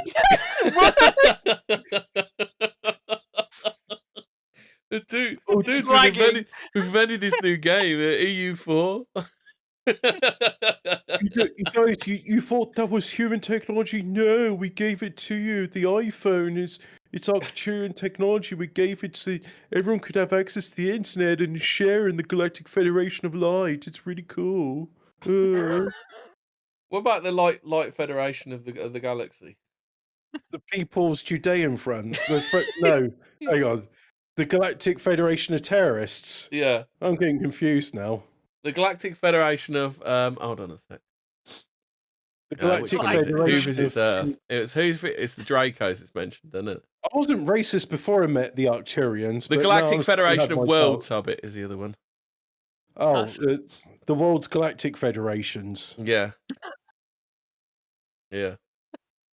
Oh dear. So we'll finish it. We'll finish off next week. So who have we got left for next week? So we've got Greys, we've got Reptilians. The Pleiadians. We got like half a dozen different grey varieties. You know, like it's not just Heinz tomatoes ketchup. There's also like, you know, here's one made from green tomatoes. Here's one which is slightly chunky. This one's got some chipotle in it. This one's got paprika. Yeah. Hey, would you like purple tomato ketchup for Halloween? No? Well, here you go. You've got it anyway. Do you think the Arcturians gave us purple tomato ketchup? I think the Arcturians gave us the impossible tomato ketchup. Actually, that I would like to see that. Like, it's actually made from like blood and beef, but it tastes like tomato ketchup. Like, there needs to be like more food made from meat, which tastes like and looks like vegetables. Arby's have been doing these meat carrots, which I've got to try. You know what they did? They gave us corn, didn't they? Mm. Yes, they gave us corn. They did. Yeah, they definitely gave us corn and the Impossible Burger. Right. Anyway, so that's it. We're done 2 hours. Night all. Well, no Good night, unexplained guys. histories. Stays. Do you want to do some? We can do some if you want to do some. Well, the unexplained history of how is it I've drunk 1 pint of cider and feel drunk. It was strong cider, I suppose. Yeah, that Samuel whatever stuff is quite good. Travis Walton looks like Nick Fuentes. Who's Travis Walton? Fire in the Sky. Have you seen that one? Oh, the trucker that got abducted by aliens. Oh, I haven't. No.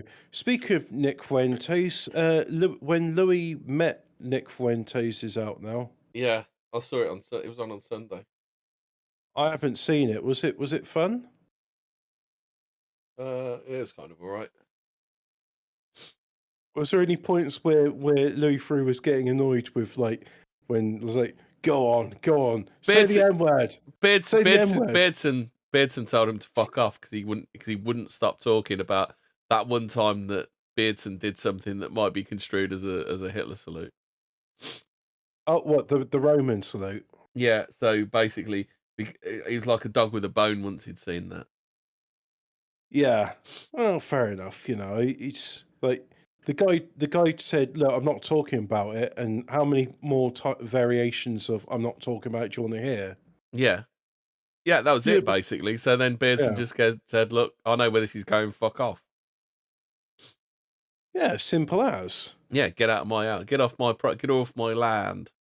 And was it better than Mark Collett? It's like, well, can you go Yeah. now? No, Yeah. I'm going No, to stay Beardson here for just another look, it's hour. time to go, pal. Here's your mic back. Fuck off. That's basically what he did. Wow, so he handled it better than Mark Collett. A lot better. After all we've been through together. So do you want to do about scientists create artificial fish that swim using human heart cells? Not really. No. That sounds like man-made horrors beyond my comprehension. The synthetic fish were able to swim around autonomously using the contractions of the muscle tissue. Oh, joy. Mm. Well, I The sure remarkable feel better now. Frankenstein-esque fish were built by a team of scientists from Harvard University using paper, gelatin, and 2 layers of human cardiac muscle tissue, one on each side. The fish were able to glide through the water on their Where own did they without get any this human additional source of cardiac external. tissue? From a It's child, abortions, from isn't a it? baby, probably. Yeah, it's from abortions. Incredibly, the fish continued to swim for 108 days. I'm so glad that abortions are being put to good use in making artificial fish. Yeah. Yeah. Are we going to That's- eat these fish? Is that the idea behind it? Oh, have you seen this one? Ghost Village emerges from Reservoir in Spain. Why is Okay. it? What's all this stuff they're finding in reservoirs? Well, it's like all these things which were flooded and buried over, and now we're finding them again. It's a bit unusual, isn't it? Ain't that In actual fact, however, the entire village had been deliberately submerged in water to create the Alto Lindoso Reservoir all the way back in 1992. Now, though, a period of drought has reduced the water level enough to bring this long-forgotten settlement to light, revealing its remarkably well-preserved buildings to a new generation. Looks What am I interesting. supposed to think of this? I have no opinion. There we go. Simple as. Oh, Travis No Walton's comment. done a new documentary, that's why. They think he looks a bit like Nick Fuentes. Is Travis Walton right. Nick Fuentes' dad? Isn't there a Russian Nick Fuentes which does the same thing, but he's Russian? Yeah. Oh. 1975, Travis Walton was abducted. So he's doing a new Discovery Plus documentary, Shock Docs, Alien Abduction, Travis Walton. Is set to lift the lid on his chilling experience in more detail than ever before. Is he going to tell you about what they did? But is he going to tell you about the time he was abducted by the Arcturians and then told him fuck off? By the Alamals. A billionaire is to venture further in space than anyone else in 50 years. Jared Isaacman and his crew. All right. So he's gone to dump some more shit into space, like they did with that Israeli thing where they dropped all the what they called something bears. Oh, the yeah. What was the name of them? The triglycerides? No, They're called something bears as well, aren't they? Yeah, guys in the chat, what am I talking about? They're these little microscopic things, and they call them bears, but the name's like trigon or triglycerides. Tardigrades. That's it. Tardigrades. Well They call done. them something bears as well, don't they? Yeah, pube bears. What the fuck? Newly discovered crocodile's last meal was a dinosaur, which proves they're absolutely real. Hobbit. Open the door, get on the floor. Everybody walk the dinosaur. Everybody make up a dinosaur. I got this femur, it is real. Now I've invented a new seal. Unearthed at a sheep station in Queensland, Australia, the remains, which date back 95 million years in your face, Hobbit, belong to a previously unknown species of crocodile. I feel like every science story is a personal attack against my sanity.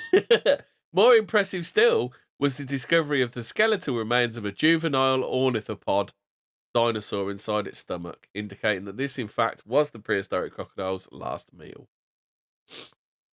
Eternally BTFO is me. Yep, done. Done and dusted. Dum da dum dum dum. Dum da dum. Smart. What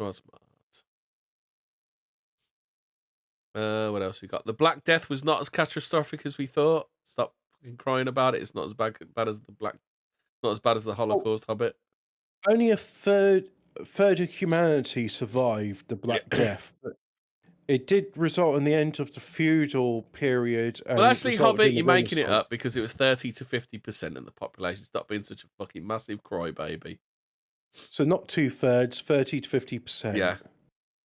Right. Okay. Big What's the percentage swing in it. Still Is- not as bad as the I'm- Holocaust, Hobbit. I'm guessing historical revisionism about the Black Death is not illegal. Yeah. Okay. Not yet. Why is that? Why is it that we can do historical revisionism with any event, but there's one event which we can't talk about, and that is, of course, the Madagascar settlement plan?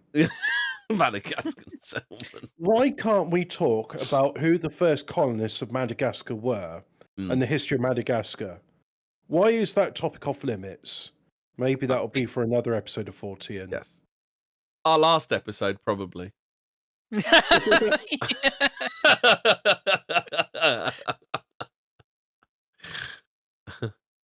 Oh, all right, guys. I think that's it. You Time done to wrap it Hobbit? up. Yeah. Nice. I'm Let's get this show onto a tree. I know. Nice. Yeah. I like right, Steve so Emery. that's it. Good night, all. Good Stay night, spooky. everyone. And if you don't stay See you next spooky, Retardigrades, water harveys. What, yeah. System Yeah. kicker. Night, all. Embrace Yaryel or be a Embrace the yeah. Arcturians, dudes. Just do no some- Yaryel. We are all Yaryel. Remember that. Oh yeah, we're all and guys, I would just like to be said. Look, if you've been affected by any of the events of this show and it's led to you being a bit more cynical, don't be. It's not worth it. Look, I continue to keep an open mind about things. It's just that when we're presented with the evidence, it seems a bit suspicious. So yeah, Well, tonight has been like zero evidence. It's but tonight has been frustrating. yeah. I used to think aliens were cool until I met the Arcturians. I just realised they're Remember- motherfuckers. the God Emperor was right. All Xenos must be purged. Yeah, The only good alien's a dead alien. yeah. the only good Arcturian's a dead Arcturian. The only good Arcturian is a swirlied Arcturian. Swirly The only them good all. Arcturian is in the locker right now. Yeah, yeah. Yep. So, right, night all, stay spooky, and if you see an Arcturian, put it in a locker. Give him a dead leg, shove him in the locker. Yeah.